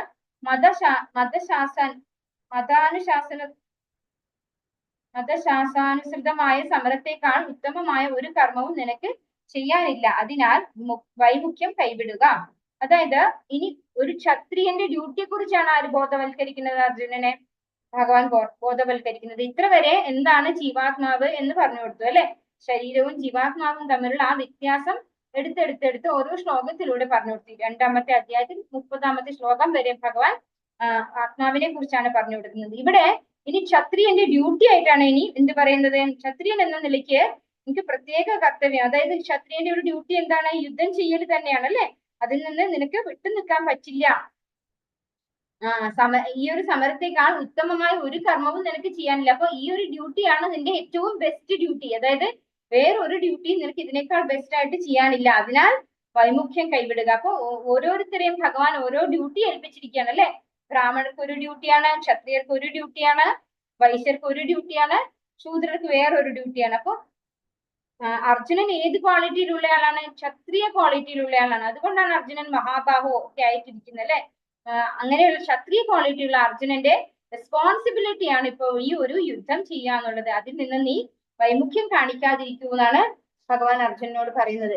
ക്ഷത്ത് മുറിവേൽപ്പിക്കുക, ത്രായതെ രക്ഷപ്പെടുത്തുക, ക്ഷത്രിയൻ ഉപദ്രവത്തിൽ നിന്ന് രക്ഷിക്കുന്നവൻ. അപ്പോ ക്ഷത്രിയന്റെ ഡ്യൂട്ടി എന്ന് പറഞ്ഞു കഴിഞ്ഞാൽ മറ്റുള്ളവർ ആരെങ്കിലും ഉപദ്രവിക്കുന്നുണ്ടെങ്കിൽ അവരെ അതിൽ നിന്ന് ആ ഒരു ഉപദ്രവത്തിൽ നിന്ന് രക്ഷിക്കുക അല്ലെ. അതിനാണ് ഈ യുദ്ധം ചെയ്യേണ്ടത് അല്ലെ. നമ്മള് അല്ലെങ്കിൽ നമ്മുടെ ചുറ്റിലുള്ളവരെ അങ്ങനെയല്ല. ഈ ഒരു രാജ്യത്തില് ആരെങ്കിലും ഉപദ്രവിക്കുന്നുണ്ടെങ്കിൽ ഉപദ്രവിക്കുന്നവനിൽ നിന്നും രക്ഷിക്കുക എന്നുള്ള ഡ്യൂട്ടിയാണ് ആരുടേത്? ഒരു ക്ഷത്രിയന്റേത്. സ്വധർമ്മം 2 വിധമുണ്ട്. മുക്തനാകാത്തിടത്തോളം കാലം മതപ്രമാണങ്ങൾ അനുസരിച്ച് ഓരോ ശരീരത്തിനും നിറവേറ്റേണ്ടതായ കർമ്മങ്ങൾ ചെയ്യുക തന്നെ വേണം, എന്നാലേ മുക്തി ലഭിക്കൂ. ഒരാൾ മുക്തനാകുമ്പോൾ സ്വധർമ്മം ആത്മീയമായി തീരുന്നു. ശാരീരിക തലത്തിൽ സ്വധർമ്മത്തെ വർണ്ണാശ്രമ ധർമ്മം എന്ന് പറയുന്നു. ആത്മജ്ഞാനത്തിലേക്കുള്ള ചവിട്ടുപടിയാണിത്. വർണ്ണാശ്രമ ധർമ്മം അഥവാ ശരീരപ്രകൃതികൾക്ക് അനുസൃതമായ നിയത കർമ്മങ്ങൾ ചെയ്യുക എന്ന നിലയിൽ നിന്നാണ് മാനവധർമ്മം ആരംഭിക്കുന്നത്. അപ്പോ ഇവിടെ എന്താണ് പറയുന്നത്? മുക്തനാകാത്ത, അതായത് സ്വധർമ്മം 2 വിധമുണ്ട്. അതായത് എങ്ങനെയാണ്? നമ്മുടെ മുക്തനാവാത്തിടത്തോളം കാലം, അതായത് എക്സാമ്പിൾ പറയുകയാണെങ്കിൽ നമ്മളിപ്പോ സന്യസിക്കാൻ ഞാൻ തയ്യാറാണ്. പക്ഷെ ഞാൻ സന്യസിക്കാൻ എന്റെ വീടും കുടുംബമൊക്കെ ഉപേക്ഷിച്ച് പോയാലേ എനിക്ക് സന്യസിക്കാൻ പറ്റുള്ളൂ. ഈ സന്യസിക്കാൻ പോയി കഴിഞ്ഞിട്ട് എന്റെ കുട്ടികൾ എന്ത് ചെയ്യുന്നുണ്ടാവും? അവർ ഭക്ഷണം കഴിച്ചിട്ടുണ്ടാവോ? അവരെന്ത് ചെയ്യുന്നുണ്ടാവും? അവർക്ക് എന്തെങ്കിലും ബുദ്ധിമുട്ടുണ്ടാവോ? ഇങ്ങനെ ചിന്തിച്ചിട്ട് നമ്മൾ ഈ സന്യാസം കൊണ്ട് വല്ല പ്രയോജനം ഉണ്ടോ? ഇല്ല. അപ്പൊ മുക്തനാവണം. മുക്തനാവുക എന്ന് പറഞ്ഞാൽ നമ്മൾക്ക് അറിയാൻ സാധിക്കണം ഈ ഒരു മക്കൾ എന്ന് പറയുന്നതൊക്കെ ഭഗവാന്റെ ശാശ്വതാംശമാണ്. പിന്നെ നമ്മുടെ ഡ്യൂട്ടി ഇതല്ല, നമ്മുടെ ഭഗവാന്റെ സേവനമാണ് പരിപൂർണമായി മനസ്സിലാക്കി ഈ എല്ലാ ബന്ധനങ്ങളിൽ നിന്നും മുക്തനാവാത്തിടത്തോളം കാലം നമ്മൾക്ക് എന്താണ്? നമ്മുടെ സ്വധർമ്മം എന്ന് പറയുന്നത് ഈ ഒരു നിയത കർമ്മം അല്ലെ, നമ്മുടെ ഓക്യുപേഷണൽ ഡ്യൂട്ടി, അത് നമ്മൾ ചെയ്ത് തന്നെ വേണം. കാരണം നമുക്ക് ഈ മുക്തി ഇല്ല. അങ്ങനെയെങ്കിൽ നമ്മൾ ഒരിക്കലും സന്യാസം പോലെയുള്ള കാര്യങ്ങളിലേക്ക് എടുത്തു ചാടരുത്. ഒരാൾ മുക്തനായി കഴിഞ്ഞാൽ എന്താണ്? സ്വധർമ്മം ആത്മീയമാകുന്നു. പിന്നെ ഭഗവാന്റെ സേവനം തന്നെയാണ് അവരുടെ ഡ്യൂട്ടി. നമുക്ക് എക്സാമ്പിൾ പറയുകയാണെങ്കിൽ ശില പ്രഭുപാദരും ഒരു ഗൃഹസ്ഥനായിരുന്നു അല്ലെ. അദ്ദേഹം ഗൃഹം ഉപേക്ഷിച്ച് കഴിഞ്ഞതിന് ശേഷം എന്താണ് ചെയ്തത്?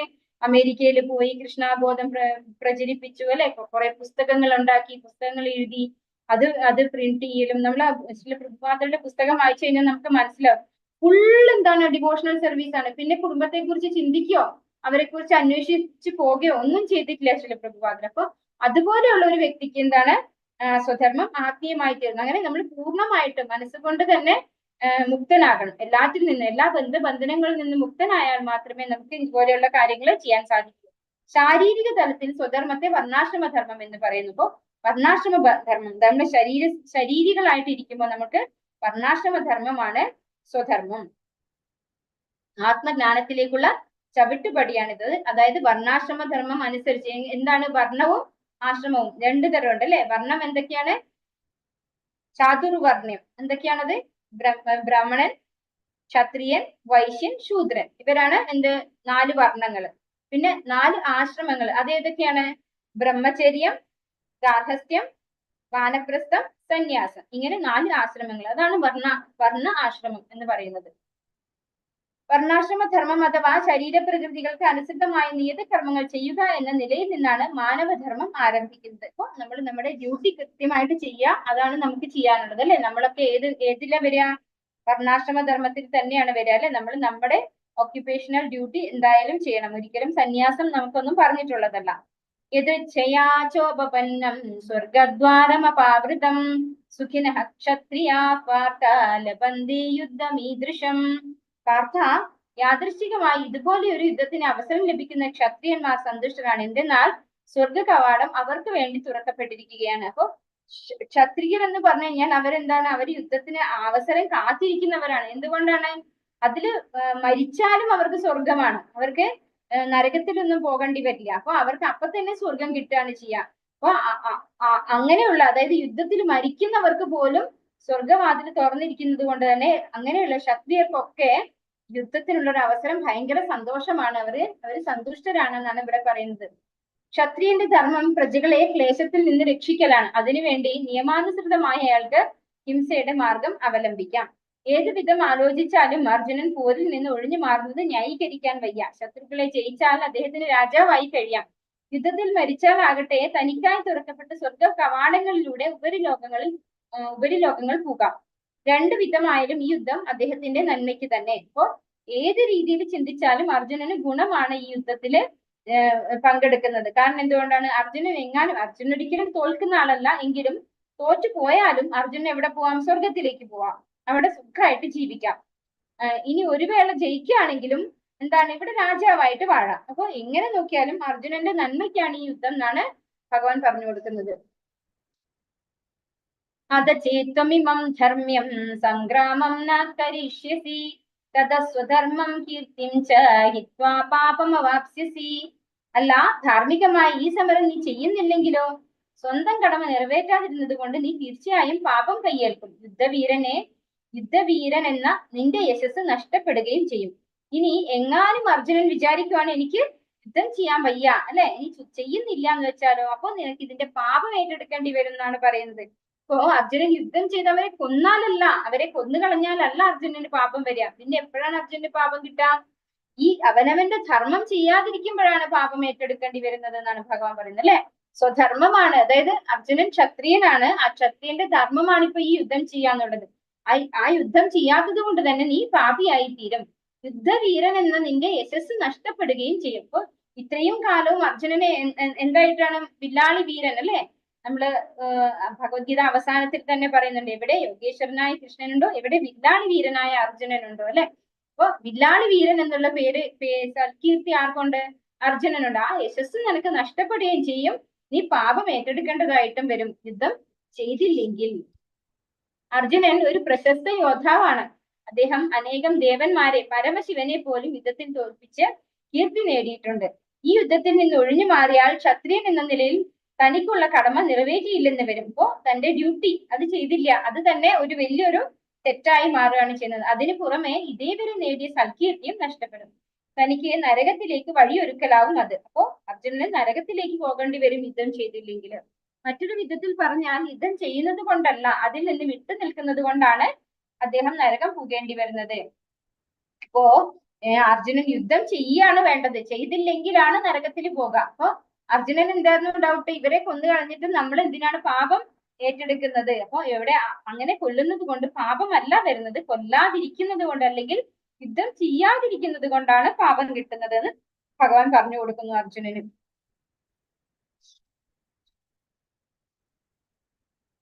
അകീർത്തിം ചാഭിഭൂതാനി കഥയിഷ്യന്തി തേ വ്യയാം സംഭാവിതസ്യ ചാകീർത്തിർ മരണാദതിരിച്യതേ. ജനങ്ങളെല്ലാം നിന്നെ പഴിക്കും. ഒരു മാന്യ വ്യക്തിക്ക് മരണത്തെക്കാൾ ദുസ്സഹമാണ് അപമാനം. അപ്പോ എങ്ങാനും നീ ഇവിടുന്ന് ഒഴിഞ്ഞു മാറി യുദ്ധം ചെയ്യാതെ പോയി കഴിഞ്ഞാൽ നിന്നെ എല്ലാവരും കുറ്റപ്പെടുത്തും. അങ്ങനെ ഒരു മാന്യനായിട്ടുള്ള ഒരു വ്യക്തിക്ക് മരണം ടോളറബിൾ ആണ്, പക്ഷെ എല്ലാവരിൽ നിന്നുമുള്ള അപമാനം അത് ദുസ്സഹമായിരിക്കും എന്ന് ഭഗവാൻ പറയുന്നു. പോരിന് മുൻപ് തന്നെ ഈ രണാങ്കണം വിട്ടുപോയാൽ അർജുനനെ ഭീരു എന്ന് വിളിക്കപ്പെടും. മാന്യനായ ഒരു വ്യക്തിക്ക് മരണത്തെക്കാൾ കഷ്ടമാണ് ദുഷ്കീർത്തി. അപ്പോ അർജുനൻ ഒരു ഭീരു ആയതുകൊണ്ടാണ് ഇവിടെ നിന്ന് മടങ്ങിപ്പോയത്, അല്ലെ. ഒളിച്ചു പോവുകയാണ് ചെയ്തത്. യുദ്ധം ചെയ്യാൻ പേടിത്തൊണ്ടനാണ് അർജുനൻ എന്ന് എല്ലാവരും പറയും. അത് മരണത്തെക്കാൾ വലിയ ബുദ്ധിമുട്ട് വരുത്തും നിനക്ക്. ഭയാദ്രണാതുപരതം വംസ്യന്തേ ത്വാം മഹാരഥാഃ യേഷാം ചത്വം ബഹുമതോ ഭൂത്വായാസി ശിലാഘവം. ഭയം കൊണ്ട് മാത്രമാണ് നീ യുദ്ധരംഗത്തിൽ നിന്ന് പോയതെന്ന് നിന്റെ പ്രശസ്തിയെ മാനിച്ചിരുന്ന മഹാരഥന്മാർ വിചാരിക്കും. അങ്ങനെ അവർ നിന്നെ നിസ്സാരനായി കരുതും. അപ്പോ ഇവിടെയുള്ളവരെയൊക്കെ കൊല്ലാനുള്ള ബുദ്ധിമുട്ട് കൊണ്ടാണ്, അല്ലെങ്കിൽ പാപം കിട്ടുമോ എന്ന് വിചാരിച്ചിട്ടാണ്, അല്ലെങ്കിൽ സ്ത്രീകളൊക്കെ ദുഷിച്ചു പോകുമോ, വർണ്ണസങ്കരം സംഭവിക്കുമോ, അല്ലെ, ഗുരുവിനെ എങ്ങനെ കൊല്ലും, അല്ലെ, ഗുരുവിനെ കൊന്നിട്ട് കിട്ടുന്ന സമ്പത്ത് അല്ലെങ്കിൽ ഐശ്വര്യം, അതൊക്കെ രക്തപങ്കിലമായി പോകും. ഇങ്ങനെയൊക്കെ വിചാരിച്ചാണ് അർജുനൻ പോയതെന്ന് ആരും പറയില്ല. എല്ലാരും എന്താ പറയാ, നീ ഭയം കൊണ്ടാണ് അവരെയൊക്കെ യുദ്ധം ചെയ്തിൽ തോൽപ്പിക്കാൻ പറ്റിയില്ലെങ്കിലോ എന്ന് ഓർത്തിട്ട് ഭയം കൊണ്ടാണ് നീ പോയതെന്ന് എല്ലാവരും നിന്നെ പറ്റി വഴി പറയും. മഹാരഥന്മാരായിട്ടുള്ള എല്ലാവരും അങ്ങനെയാണ് പറയാ നിന്നെ പറ്റിയിട്ട്. അങ്ങനെ നീ ഒരു നിസ്സാരനായിട്ട് കരുതും എല്ലാവരും. അവാച്യവാദാംശ ബഹൂൻ വദിഷ്യന്തി തവാഹിതാഃ നിന്ദന്തസ്തവ സാമർത്ഥ്യം തതോ ദുഃഖതരം नु കിം. ശത്രുക്കൾ നിന്നെ പറ്റി പഴി പലതും പറയും, നിന്റെ കഴിവില്ലായ്മയെ പുച്ഛിക്കും. ഇതിലും ദുഃഖകരമായി നിനക്ക് എന്തുണ്ടാവാനാണ്? അപ്പൊ എന്താണ് ഇവിടെ ഭഗവാൻ ചെയ്യുന്നത് അർജുനനോട്? നീ നിന്റെ ഡ്യൂട്ടി ചെയ്യൂ അല്ലെ, നിന്റെ ഡ്യൂട്ടി ചെയ്തില്ലെങ്കിൽ ഉണ്ടാകാൻ പോകുന്ന ഭവിഷ്യത്തുകളെ പറ്റിയാണ് ഇവിടെ ഭഗവാൻ പറഞ്ഞു കൊടുക്കുന്നത് അർജുനന്. ഹതോ വാ പ്രാപ്സ്യസി സ്വർഗം ജിത്വാ വാ ഭോക്ഷ്യസേ മഹീം തസ്മാദുത്തിഷ്ഠ കൗന്ദേയ യുദ്ധായ കൃതനിശ്ചയഃ. കുന്തിപുത്ര, ഒന്നുകിൽ നീ യുദ്ധത്തിൽ കൊല്ലപ്പെട്ട് സ്വർഗം പോകും, അല്ലെങ്കിൽ വിജയം നേടി സാമ്രാജ്യം ഭരിക്കും. ഏതായാലും ഉറച്ച തീരുമാനത്തോടെ എഴുന്നേറ്റ് യുദ്ധം ചെയ്യൂ. ഇപ്പൊ ഭഗവാൻ അർജുനോട് എന്താ പറയുന്നത്? ഇപ്പൊ സങ്കടപ്പെട്ട് അവിടെ ഇരിക്കുകയാണല്ലേ, തേരില് അമ്പും വില്ലും ഒക്കെ അങ്ങ് വിട്ട് കളഞ്ഞ് അങ്ങ് കയ്യിൽ നിന്ന് അങ്ങ് വീണു പോയി അല്ലെ. അങ്ങനെ ഇരിക്കുകയാണ്, വിഷമിച്ചിരിക്കുകയാണ് അർജുനൻ. അപ്പോ ഭഗവാൻ എന്താ പറയുന്നത്? കുന്തിപുത്ര, ഒന്നുകിൽ ഈ യുദ്ധത്തിൽ കൊല്ലപ്പെട്ട് സ്വർഗം പോകും. എനിക്ക് യുദ്ധം ചെയ്യാനൊക്കെ മടിയാണെങ്കിൽ അവർ നിന്നെ കൊന്നോളും അല്ലെ. നീ ഇതിൽ മരിച്ചു കഴിഞ്ഞാലും നിനക്ക് സ്വർഗം കിട്ടുകയും ചെയ്യും. എന്നാലും നീ യുദ്ധം ചെയ്തേ പറ്റുള്ളൂ, അല്ലെങ്കിൽ നീ വിജയം നേടി സാമ്രാജ്യം ഭരിക്കും. എന്തായാലും ഉറച്ചൊരു തീരുമാനം എടുത്തിട്ട് നീ എണീറ്റ് യുദ്ധം ചെയ്യൂ അർജുന എന്ന് പറയുന്നു ഭഗവാൻ. സുഖദുഃഖേ സമേ കൃത്വാ ലാഭാലാഭൗ ജയാജയൗ തതോ യുദ്ധായ യുജ്യസ്വ നൈവം പാപമവാപ്സ്യസി.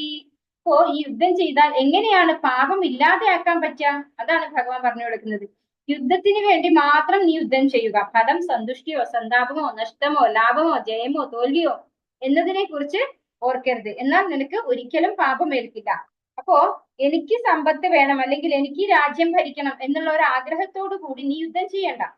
ഈ യുദ്ധം ഇപ്പൊ നമ്മുടെ മുന്നിൽ എത്തിക്കഴിഞ്ഞു അല്ലെ. നമ്മൾ അവരിങ്ങോട്ട് യുദ്ധം ചെയ്യാൻ തയ്യാറായി നിൽക്കുന്നു, നമ്മൾ അതിനു വേണ്ടി തിരിച്ചു യുദ്ധം ചെയ്യാം. അപ്പൊ യുദ്ധത്തിന് വേണ്ടി മാത്രം നീ യുദ്ധം ചെയ്താൽ മതി. അതിന്റെ ഫലം അത് സന്തോഷം കിട്ടുമോ, എനിക്ക് സങ്കടമാണോ കിട്ടുക, ലാഭം ഉണ്ടാവുമോ, തോൽവി സംഭവിക്കുമോ, ഇങ്ങനെ ഒന്നും ചിന്തിച്ച് നീ യുദ്ധം ചെയ്യേണ്ട ആവശ്യമില്ല. വെറുതെ അങ്ങ് യുദ്ധം ചെയ്താൽ മാത്രം മതി. അങ്ങനെ ചെയ്തു കഴിഞ്ഞാൽ നിനക്ക് ഒരിക്കലും പാപം ഏൽക്കില്ല എന്ന് പറയുന്നു ഭഗവാൻ. കൃഷ്ണാനുഭവത്തോടെ ചെയ്യുന്ന കർമ്മങ്ങളിൽ സന്തോഷ സന്താപങ്ങളെയോ ലാഭനഷ്ടങ്ങളെയോ ജയപരാജയങ്ങളെയോ കുറിച്ചുള്ള പ്രശ്നം ഉദിക്കുന്നേ ഇല്ല. എന്ത് ചെയ്യുന്നതും കൃഷ്ണന് വേണ്ടി ആവണം എന്നതാണ് ദിവ്യമായ അവബോധം. അപ്പോ നമ്മൾ എന്ത് ചെയ്യുന്നതും ഭഗവാന് വേണ്ടി ചെയ്യുക. അപ്പോ നമുക്ക് അത് യുദ്ധമായാലും അത് പാപമായാലും ഒന്നും നമ്മളെ അത് ഏൽക്കില്ല. കാരണം അത് ഭഗവാന്റെ നിശ്ചയമാണ്. അവിടെ അങ്ങനെ ഒരു സംഭവം നടക്കണം എന്നുള്ളത് ഭഗവാന്റെ നിശ്ചയമാണെങ്കിൽ നമ്മൾ ഭഗവാന്റെ തിരുനാമം ജപിച്ച് ഭഗവാന്റെ കാര്യങ്ങൾ ചെയ്ത് നമ്മൾക്ക് എന്തെങ്കിലും സ്വാർത്ഥമായിട്ട് നേടണമെന്ന് ആഗ്രഹിക്കാതെ നമ്മളൊരു പ്രവൃത്തി ചെയ്തിട്ട് അതിനെന്തെങ്കിലും പരാജയം സംഭവിക്കുകയോ അതിൽ ലാഭമോ നഷ്ടമോ എന്തെങ്കിലും ഉണ്ടായി കഴിഞ്ഞാൽ നമ്മൾ അതേക്കുറിച്ച് ബോധപ്പെടേണ്ട കാര്യമില്ല. അത് ഭഗവാന്റെ നിശ്ചയമാണെന്ന് മനസ്സിലാക്കണം.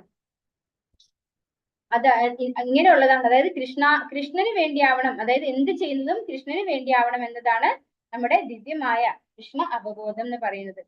കൃഷ്ണാബോധമാർന്ന പ്രവർത്തനങ്ങളിൽ പൂർണ്ണമായി മുഴുകിയ ഒരാൾക്ക് ലൗകിക പ്രവർത്തനങ്ങളാൽ ഉണ്ടാകുന്നത് പോലെ മറ്റാരോടും കടപ്പാടില്ല, അയാൾക്ക് ആരോടും ബാധ്യതയുമില്ല. അപ്പോ കൃഷ്ണാബോധത്തിൽ പ്രവർത്തിക്കുന്ന ഒരു വ്യക്തിക്ക് ആരോടും കടപ്പാടും ഇല്ല, ആരോടും ബാധ്യതയും ഇല്ല എന്നാണ് പറയുന്നത്. അപ്പൊ ഭഗവാന് വേണ്ടിയാണ് നമുക്ക് ആരോടേ ഉള്ളൂ കടപ്പാട്? ഭഗവാനോട് മാത്രമേ ഉള്ളൂ അല്ലെ.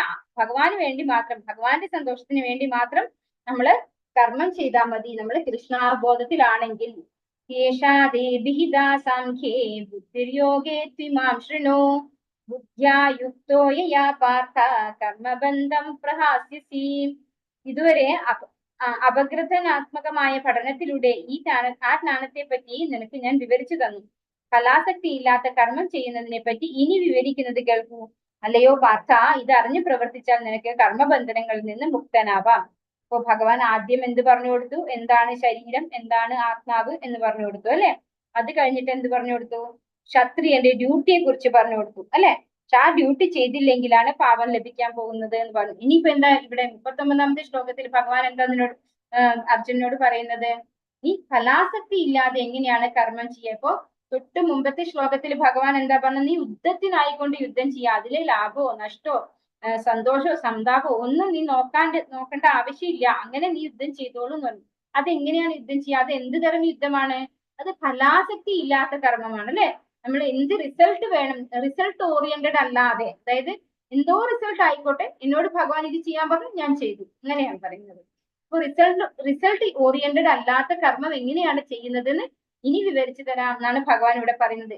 ഇതുവരെ അപഗ്രഥനാത്മകമായ പഠനത്തിലൂടെ ആ ജ്ഞാനത്തെ പറ്റി നിനക്ക് ഞാൻ വിവരിച്ചു തന്നു. ഫലാസക്തി ഇല്ലാത്ത കർമ്മം ചെയ്യുന്നതിനെ പറ്റി ഇനി വിവരിക്കുന്നത് കേൾക്കും. എങ്ങനെയാണ് ഫലത്തോട് ആസക്തി ഇല്ലാതെ എനിക്ക് ജയിക്കണം അല്ലെങ്കിൽ എനിക്ക് നേട്ടം ഉണ്ടാക്കണം എന്ന് ചിന്തിക്കാതെ കർമ്മം ചെയ്യുക, ഇങ്ങനെയുള്ള ഒരു ജ്ഞാനത്തെ പറ്റി ഭഗവാൻ ഇനി പറഞ്ഞു കൊടുക്കാൻ പോവാണ്. അല്ലയോ പാർത്ഥ, ഇത് അറിഞ്ഞു പ്രവർത്തിച്ചാൽ നിനക്ക് കർമ്മബന്ധങ്ങളിൽ നിന്ന് മുക്തനാകാം. അപ്പൊ നമുക്ക് കർമ്മബന്ധനത്തിൽ പെടേണ്ടി വരില്ല. ഈ ഒരു കർമ്മം എങ്ങനെയാണ് ഫലം ആസക്തി ഇല്ലാതെ, ഫലം ഇച്ഛിക്കാതെ കർമ്മം ചെയ്യാന്ന് മനസ്സിലാക്കി കഴിഞ്ഞാൽ നമുക്ക് കർമ്മബന്ധനം ഇല്ല എന്ന് ഭഗവാൻ പറയുന്നു. ആത്മാവിന്റെ ശരിയായ സ്വഭാവത്തെ വിവരിക്കുന്ന തത്വശാസ്ത്രമാണ് സാഖ്യം. യോഗം ഇന്ദ്രിയ നിയന്ത്രണത്തിന്റെയും യുദ്ധം ചെയ്യാതിരിക്കാനുള്ള അർജുനന്റെ നിശ്ചയം ഇന്ദ്രിയ സുഖത്തിന്റെ അടിസ്ഥാനത്തിൽ ഉള്ളതാണ്. അപ്പൊ നമ്മുടെ ഇന്ദ്രിയങ്ങളെ കംഫർട്ടബിൾ ആക്കി വെക്കുക. അതിനു വേണ്ടിയാണ് അർജുനൻ എന്ത് ചെയ്യുന്നത്? യുദ്ധം ചെയ്യാണ്ടിരിക്കുന്നത്. അല്ലെ, അർജുനന് വിഷമം ഉണ്ടാവാൻ പാടില്ല. ഞാനാണ് പിന്നെ എന്താണ് ഗുരുവിനെ കൊന്നു, അല്ലെങ്കിൽ പിതാമഹനെ കൊന്നു, അല്ലെങ്കിൽ കുറെ ആൾക്കാരെ യുദ്ധത്തിൽ തോൽപ്പിച്ച് സ്ത്രീകളൊക്കെ നശിക്കാൻ ഇടയാക്കി. ഈ ഒരു അതായത് പേര് ദോഷമൊന്നും ആർക്ക് വേണ്ട.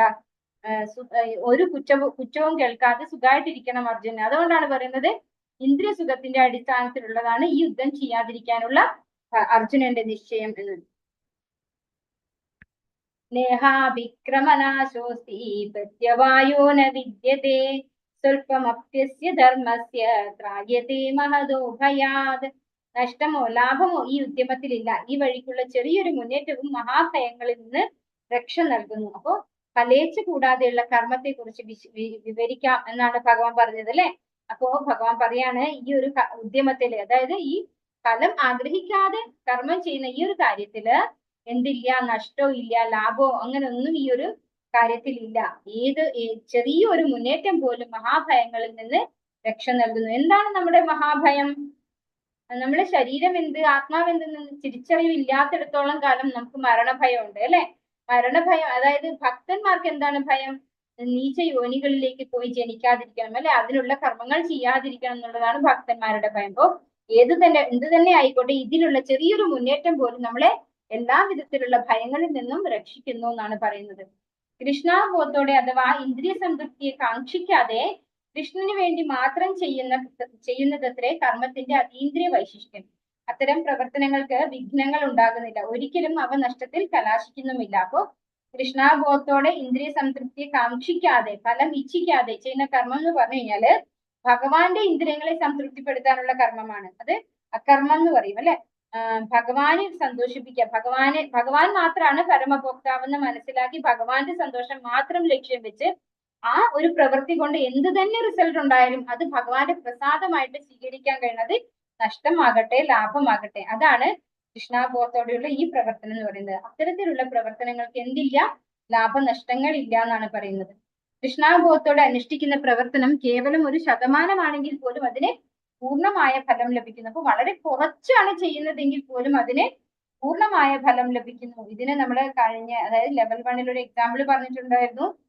ഒരു അണ്ണാരക്കണ്ണൻ ശ്രീരാമസ്വാമിയുടെ സേതുബന്ധനത്തിന്റെ സമയത്ത് സഹായിക്കാൻ വന്നിട്ട് മണ്ണിലുരുണ്ട് വെള്ളത്തില് പോയി ഉരുളു അല്ലെ. എന്നിട്ട് വീണ്ടും മണ്ണിൽ വന്ന് കുറച്ച് മണ്ണ് ആ വെള്ളത്തിലേക്ക് ആവുള്ളൂ. അത്രേ അതിന് ചെയ്യാൻ സാധിക്കുള്ളൂ. അതിന്റെ കുഞ്ഞു കയ്യിലൊന്നും കൊണ്ടുപോകാൻ സാധിക്കില്ല. അപ്പൊ അതിനെ കൊണ്ടാണ് അണ്ണാരക്കണ്ണനും തന്നെല്ലാം വന്നത്. അതുപോലെ നമ്മൾ ചെറിയൊരു ശതമാനമാണ് നമ്മൾ ചെയ്യുന്നതെങ്കിൽ പോലും അതിന് അതിൻ്റെതായ റിസൾട്ട്, തക്കതായ ഫലം അതിന് ലഭിക്കുന്നു എന്നാണ് പറയുന്നത്. കൃഷ്ണാബോധത്തോടെയുള്ള പ്രവർത്തനമാകട്ടെ ദേഹനാശത്തിന് ശേഷവും ഒരാളെ കൃഷ്ണാബോധത്തിലേക്ക് നയിക്കുന്നു. അപ്പോ കൃഷ്ണാബോധത്തിലൂടെ പ്രവർത്തിച്ച് നമ്മൾ അത് പൂർത്തീകരിക്കാതെ നമ്മൾ മരിച്ചു പോയാൽ എന്താണ്, ദേഹനാശത്തിന് ശേഷം നമ്മൾ അതുപോലെ ഒരു കൃഷ്ണാബോധമുള്ള ഒരു കുടുംബത്തിലായിരിക്കും നമ്മൾ ജനിക്കുക. പിന്നെ നമുക്ക് കൂടുതൽ എളുപ്പത്തിൽ വളരെ പെട്ടെന്ന് ഭഗവാന്റെ സേവനത്തിൽ ഏർപ്പെടാൻ സാധിക്കും. അപ്പോ നമ്മള് ചിലര് പറയും ഞങ്ങൾക്ക് വയസ്സായി, ഞങ്ങൾക്കൊന്നും ചെയ്യാൻ പറ്റില്ല. നമുക്ക് ചെയ്യാൻ പറ്റുന്ന ഒരു കാര്യമുണ്ട്, നാമം ജപിക്കുക എന്നുള്ളത്. അത് നമുക്ക് എന്തായാലും ഇവിടെ എന്ത് വയ്യാത്ത സമയത്ത്, ഇപ്പൊ ബെഡ് റിഡൻ ആയി പോയാൽ ബെഡ് കിടന്നുകൊണ്ട് നമുക്ക് നാമം ജപിക്കാം അല്ലെ. അപ്പൊ ഫുൾ ടൈം നമുക്ക് കിട്ടും. പക്ഷെ നമ്മൾ വെറുതെ അയ്യോ ഞാൻ ബെഡ് റിഡൻ ആയി പോയല്ലോ, എന്നെ ആരും നോക്കാനില്ലല്ലോ, എന്നെ നോക്കുന്നവർക്ക് ഞാൻ ബുദ്ധിമുട്ടായല്ലോ എന്നൊക്കെ ചിന്തിച്ചുകൊണ്ടിരുന്ന എന്താണ്, നമ്മൾ കൂടുതൽ കൂടുതൽ കോംപ്ലിക്കേഷനിൽ പോവുകയുള്ളൂ. അതേസമയം ആ കിട്ടുന്ന സമയം അല്ലെ, എനിക്ക് സ്വബോധത്തോടെ ഞാൻ ഇപ്പൊ ഉണ്ട്, ആ കിട്ടുന്ന കുറച്ച് സമയമെങ്കിൽ കുറച്ച് സമയം ഭഗവാന്റെ നാമം ജപിക്കാൻ എനിക്ക് സാധിക്കുന്നുണ്ടല്ലോ, അല്ലെങ്കിൽ എനിക്ക് സാധിക്കണം എന്ന് വിചാരിച്ചുകൊണ്ട് നമ്മൾ ചെയ്യുകയാണെങ്കിൽ അതിനും അതിൻ്റെതായ പരിപൂർണമായ ഫലം അതിന് ലഭിക്കും എന്നാണ് പറയുന്നത്. പിന്നെ മാത്രമല്ല, കൃഷ്ണാബോധത്തോടുള്ള പ്രവർത്തനം ദേഹനാശത്തിന് ശേഷവും ഒരാളെ കൃഷ്ണാബോധത്തിലേക്ക് നയിക്കുന്നു എന്ന് പറഞ്ഞാൽ എന്താണ്? നമ്മള് ആ ഒരു ശരീരം അല്ലെ, അത് ചിലപ്പോൾ കുറച്ച് നാളത്തേക്കായിരിക്കും ഉണ്ടാവുക ആ ഒരു ബുദ്ധിമുട്ട്. അത് കഴിഞ്ഞാൽ നമുക്കൊരു ഉത്കൃഷ്ടമായ ശരീരം വീണ്ടും കിട്ടും അല്ലെ. നമ്മൾ ആ ഒരു ജീർണിച്ച് ഉപയോഗിക്കാൻ കൊള്ളാത്തതായ ശരീരം ദേഹി ഉപേക്ഷിച്ച് കളയും. അത് കഴിഞ്ഞാൽ നമുക്കൊരു നല്ലൊരു ശരീരം കിട്ടുമ്പോൾ അത് കൃഷ്ണാബോധത്തിൽ പ്രവർത്തിക്കാൻ പറ്റുന്ന ഒരു കുടുംബത്തിൽ, അതിന് അനുകൂലമായ ഒരു കുടുംബത്തിലായിരിക്കും നമ്മൾ ജനിക്കുക. അപ്പോൾ നമ്മൾ ഏത് സിറ്റുവേഷനിലാണെങ്കിലും, എന്ത് വയ്യാതിരിക്കുന്ന അവസ്ഥയിലാണെങ്കിലും നമ്മൾ ചെയ്യാൻ പറ്റുന്ന ഏറ്റവും ഒരു പ്രധാനപ്പെട്ട ഒരു സർവീസാണ് നമുക്ക് നാമം ജപിക്കുക എന്നുള്ളത്. ബാക്കി ഒന്നും ചെയ്യാൻ പറ്റിയില്ലെങ്കിലും അത് നമുക്ക് സാധിക്കും. വ്യവസായാത്മിക ബുദ്ധി ഏകേഹ കുരു നന്ദന ബഹുശാഖാഹ്യനന്ദാശ്ച ബുദ്ധയോ വ്യവസായിനാം. ഈ വഴിക്ക് പോകുന്നവർ നിശ്ചയദാർഢ്യമുള്ളവരാണ്, ലക്ഷ്യവും ഒന്ന് മാത്രം. കുരുനന്ദന, ദൃഢനിശ്ചയമില്ലാത്തവരുടെ ബുദ്ധിയാകട്ടെ പല ശാഖകളോട് കൂടിയതാണ്. അപ്പോ ഫലം ഉപേക്ഷിച്ച്, അതായത് ഫലം ആഗ്രഹിക്കാതെ കർമ്മം ചെയ്യുന്നവർ അവരെ കൃഷ്ണാബോധത്തിൽ പ്രവർത്തിക്കുന്നവരാണ് അല്ലെ. അവരുടെ ഈ വഴിക്ക് പോകുന്നവർ നിശ്ചയദാർഢ്യമുള്ളവരാണെന്ന് പറയുന്നു ഭഗവാൻ. അതായത് അവർക്ക് നന്നായി അറിയാം, ബോധ്യത്തോടു കൂടിയാണ് അവർ ചെയ്യുന്നത്, ലക്ഷ്യവും ഒന്ന് മാത്രം. ഗുരുനന്ദന, ദൃഢനിശ്ചയമില്ലാത്തവരുടെ ബുദ്ധി പല ശാഖകളോടുകൂടിയാണ്. അതായത് അവർക്ക് ഏത് ചെയ്താലും തൃപ്തി ഉണ്ടാവില്ല അല്ലെ. ഇതല്ല ചെയ്യേണ്ടത്, മറ്റൊന്നാണ് ചെയ്യേണ്ടത് എന്നുള്ളൊരു കൺഫ്യൂഷൻ വരും. പക്ഷെ ഈ ഒരു വഴിക്ക് പോകുന്നവരുടെ ബുദ്ധി എങ്ങനെയാണ്? കൺഫ്യൂഷൻ ഇല്ലാത്ത ബുദ്ധിയാണ്. അവർക്ക് നിശ്ചയമായിട്ട് അറിയാം എന്താണ് ചെയ്യേണ്ടത് എന്ന്. അപ്പോ കൃഷ്ണാബോധത്തിൽ പ്രവർത്തിക്കുന്നവർക്ക് കൃത്യമായിട്ട് നിശ്ചയദാർഢ്യമുണ്ട്, നമ്മൾ എന്ത് പ്രവർത്തിക്കണം, എന്ത് ചെയ്യണം എന്നുള്ളത്. പക്ഷെ പല വഴിക്ക് പോകുക എന്ന് പറയുമ്പോൾ എന്താണ്? നമ്മള് ശാരീരികമായിട്ട് പല ഇന്ദ്രിയങ്ങളുടെ സംതൃപ്തിക്ക് വേണ്ടിയാണ് അല്ലെ. അവർക്ക് ഒരു നിശ്ചയദാർഢ്യം ഉണ്ടാവില്ല. നമുക്ക് എക്സാമ്പിൾ പറയുകയാണെങ്കിൽ, നമ്മൾ ഓരോരോ ആഗ്രഹം പൂർത്തീകരിക്കാൻ വേണ്ടി ഓരോരോ ദേവന്മാരുടെ അടുത്ത് പോകും. ചിലർ പറയും, ഞാൻ തിങ്കളാഴ്ച ഒരു അമ്പലത്തിൽ അല്ലെ വിഷ്ണുവിന്റെ അമ്പലത്തിൽ പോയി, ചൊവ്വാഴ്ച ദേവിയുടെ അമ്പലത്തിൽ പോയി, ബുധനാഴ്ച ശിവന്റെ അമ്പലത്തിൽ പോയി, വ്യാഴാഴ്ച വിഷ്ണു ക്ഷേത്രത്തിൽ പോയി, ഇങ്ങനെ ഓരോ ദിവസം ഓരോ അമ്പലത്തിൽ. അതാണ് പറയുന്നത് അവര് പല ശാഖകളോട്, അവരുടെ ബുദ്ധി പല ശാഖകളോട് കൂടിയതാണ്. അവർക്ക് എവിടെയും ഉറച്ചു നിൽക്കാൻ കഴിയില്ല. കൃഷ്ണാബോധത്തോടെ ജീവിത പരിപൂർണതയുടെ ഔന്നത്യത്തിലേക്ക് ഉയർത്തപ്പെടുമെന്ന ഒരാളുടെ ദൃഢമായ വിശ്വാസത്തെ വ്യവസായാത്മിക ബുദ്ധി എന്ന് പറയുമ്പോൾ, വ്യവസായാത്മിക ബുദ്ധി എന്ന പദത്തിന്റെ അർത്ഥം എന്താണ്? കൃഷ്ണാബോധത്തിലൂടെ ജീവിത പരിപൂർണതയുടെ ഔന്നത്യത്തിലേക്ക് ഉയർത്തപ്പെടുന്ന ഒരാളുടെ ദൃഢമായ വിശ്വാസത്തെയാണ് വ്യവസായാത്മിക ബുദ്ധി എന്ന് പറയുന്നത്. കൃഷ്ണാബോധത്തിലൂടെ ജീവിത പരിപൂർണതയുടെ ഔന്നത്യത്തിലേക്ക് ഉയർത്തപ്പെടുമെന്ന ഒരാളുടെ ദൃഢമായ വിശ്വാസം, അതാണ് വ്യവസായാത്മിക ബുദ്ധി. പൂർവ്വജന്മങ്ങളിൽ ചെയ്ത നല്ലതോ ചീത്തയോ ആയ കർമ്മങ്ങളുടെ പല അനുഭവങ്ങളെ കാമ്യകർമ്മങ്ങൾ എന്ന് പറയുന്നു.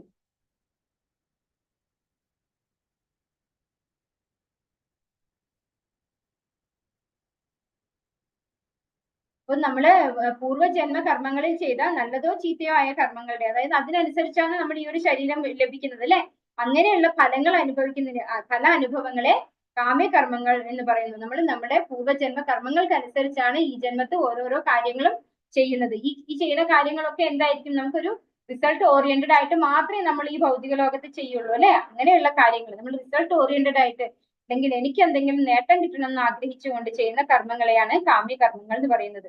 അതിൽ തീർച്ചയായിട്ടും എന്ത് ബന്ധം ഉണ്ടാവും? നമ്മൾ പൂർവ്വജന്മ കർമ്മങ്ങൾ അതിൽ ബന്ധപ്പെട്ടിട്ടായിരിക്കും നമ്മൾ കർമ്മങ്ങൾ ചെയ്യുക. കാരണം നമ്മള് ഓരോ പ്രകൃതി ഗുണത്തിൽ എത്തുന്നത് ഇതൊക്കെ നമ്മൾ ആ പൂർവ്വജന്മ കർമ്മങ്ങൾക്ക് അനുസരിച്ചാണ്. കൃഷ്ണാബോധത്തിൽ സ്ഥിതി ചെയ്യുന്ന ഒരാളുടെ എല്ലാ പ്രവൃത്തികളും നിരപേക്ഷ തലത്തിലാണ്. അവയ്ക്ക് നന്മ തിന്മകൾ എന്ന ഇരുഭാവങ്ങളില്ല. അപ്പോ നന്മയും തിന്മയും ഇല്ല ഏതില്? കൃഷ്ണാബോധത്തിലുള്ള പ്രവർത്തനങ്ങളിൽ. എന്ത് മാത്രമേ ഉള്ളൂ? ഭഗവാന്റെ സംതൃപ്തി മാത്രമേ ഉള്ളൂ. അതിന് തിന്മ ചെയ്യാൻ നമുക്ക് ഈ ഒരു മഹാഭാരത യുദ്ധത്തിൽ തന്നെ അതിനൊരു എക്സാമ്പിൾ നമുക്ക് വ്യക്തമായിട്ട് അറിയാം.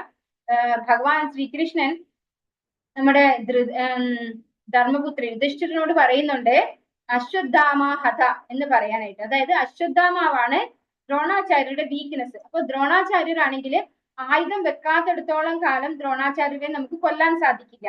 അപ്പൊ ദ്രോണാചാര്യർ ആയുധം വെച്ചിട്ട് വേണം യുദ്ധം ചെയ്യാൻ, അദ്ദേഹത്തെ കീഴ്പ്പെടുത്താനായിട്ട്. അതിനുവേണ്ടിയാണ് യുധിഷ്ഠിരനോട് പറയുന്നത്, നീ പറഞ്ഞാൽ ദ്രോണാചാര്യർ വിശ്വസിക്കും. കാരണം ഒരിക്കലും കള്ളം പറയാത്ത ആളാണ് യുധിഷ്ഠിരൻ. അപ്പൊ യുധിഷ്ഠിരനോട് പറയാണ് അശ്വത്ഥാമ ഹത എന്ന് പറയാനായിട്ട്. അപ്പൊ അത് ഭഗവാന്റെ ഇച്ഛയാണ്, അതിനനുസരിച്ചാണ് നമ്മൾ പ്രവർത്തിക്കേണ്ടത്. അതിന് നന്മ തിന്മകളില്ല എന്നാണ് ഇവിടെ പറയുന്നത്. ഭഗവാന് എന്താണോ ഭഗവാൻ പറയുന്നത് അതാണ് ധർമ്മം എന്ന് പറയുന്നത്. അതിൽ നമ്മൾ നന്മ തിന്മ നോക്കേണ്ട ആവശ്യമില്ല. അതാണ് കൃഷ്ണാബോധത്തിൽ ചെയ്യുന്ന പ്രവർത്തനം. കൃഷ്ണാബോധ തലത്തിൽ പ്രവർത്തിക്കുന്ന ഒരാൾക്ക് വ്യക്തി, കുടുംബം, സമൂഹം, രാഷ്ട്രം, സമുദായം, മനുഷ്യ സമുദായം എന്ന് വേണ്ട ഏവർക്കും ഉത്തമമായ സേവനം അർപ്പിക്കുവാൻ സാധിക്കും. ഒരാളുടെ പ്രവർത്തനം കൊണ്ട് കൃഷ്ണൻ സംതൃപ്തനാണെങ്കിൽ എല്ലാവരും സന്തുഷ്ടരായിക്കോളും. അപ്പോ ഭഗവാൻ സന്തോഷിച്ചാൽ നമ്മൾ പിന്നെ മറ്റൊരു ഓരോ വ്യക്തികളെ ആയിട്ട് നമ്മൾ സന്തോഷിപ്പിക്കേണ്ട ആവശ്യമില്ല എന്നാണ് ഇവിടെ പറയുന്നത്. കാരണം എന്തുകൊണ്ടാണ്? എല്ലാവരുടെ ഉള്ളിലും ഭഗവാനാണ് പരമാത്മാവായിട്ടുള്ളത്, അല്ലെ? ഭഗവാന് സന്തോഷമായി കഴിഞ്ഞാൽ എല്ലാവർക്കും സന്തോഷമായതിന് തുല്യമായി. പക്ഷെ അവർ ചില സമയത്ത് നമ്മളോട് അങ്ങനെ സന്തോഷമായിട്ട് ഒന്നും കാണിച്ചൊന്നും വരില്ല. പക്ഷെ നമ്മള് അത് നോക്കേണ്ട ആവശ്യമില്ല. നമ്മൾ ഭഗവാന്റെ സന്തോഷത്തിന് വേണ്ടിയാണോ പ്രവർത്തിച്ചത്? ഓരോരുത്തരെയും ഇൻഡിവിജ്വൽ ആയിട്ട് സന്തോഷിപ്പിക്കേണ്ടതിന്റെ ആവശ്യമില്ല എന്നാണ് പറയുന്നത്. ആ വ്യക്തി, കുടുംബം, സമൂഹം, രാഷ്ട്രം, മനുഷ്യ സമുദായം എന്ന് വേണ്ട ഏവർക്കും ഉത്തമമായ സേവനം അർപ്പിക്കാൻ സാധിക്കുന്ന ഒരാളായിരിക്കും. കൃഷ്ണന്റെ ഉത്തമ പ്രതിനിധിയായ ഒരു ആധ്യാത്മിക ഗുരുവിന്റെ വിദഗ്ധമായ ശിക്ഷണത്തിലൂടെ മാത്രമേ ശിഷ്യനെ കൃഷ്ണാബോധ സേവനം ഭംഗിയായി അനുഷ്ഠിക്കാൻ കഴിയൂ. ഗുരുവിന്റെ പ്രസാദത്താൽ ഭഗവാൻ പ്രസാദിക്കുന്നു. യസ്യ പ്രസാദാ ഭഗവത് പ്രസാദോ, അല്ലെ? ഭഗവാൻ പ്രസാദിക്കുന്നത് എപ്പോഴാണ്? ഗുരു പ്രസാദിച്ചു കഴിഞ്ഞാൽ ഭഗവാൻ പ്രസാദിക്കും. അപ്പോ ഒരു ഉത്തമമായ ആധ്യാത്മിക ഗുരു ഉണ്ടെങ്കിൽ മാത്രമേ നമുക്ക് കൃഷ്ണാബോധത്തിൽ ഉയരാൻ, അതിൽ പ്രവർത്തിക്കാൻ സാധിക്കുള്ളൂ എന്നാണ് ഇവിടെ പറയുന്നത്. നമുക്ക് ബാക്കിയുള്ള ശ്ലോകം അടുത്ത ക്ലാസ്സിൽ എടുക്കാം. 42 മുതൽ 78 വരെ നമുക്ക് അടുത്ത ക്ലാസ്സിൽ കംപ്ലീറ്റ് ചെയ്യാം. വാഞ്ചാകൽപതരുഭ്യശ്ച കൃപാസിന്ധുഭ്യേവ ച പതിതാനാം പാവനേഭ്യോ വൈഷ്ണവേഭ്യോ നമോ നമഃ. അനന്തകോടി വൈഷ്ണവവൃന്ദ की जय, श्रील प्रभुपाद की जय, गुरु महाराज की जय, निताय गौर प्रेमानंदे। हरि हरि बोल, हरे कृष्णा.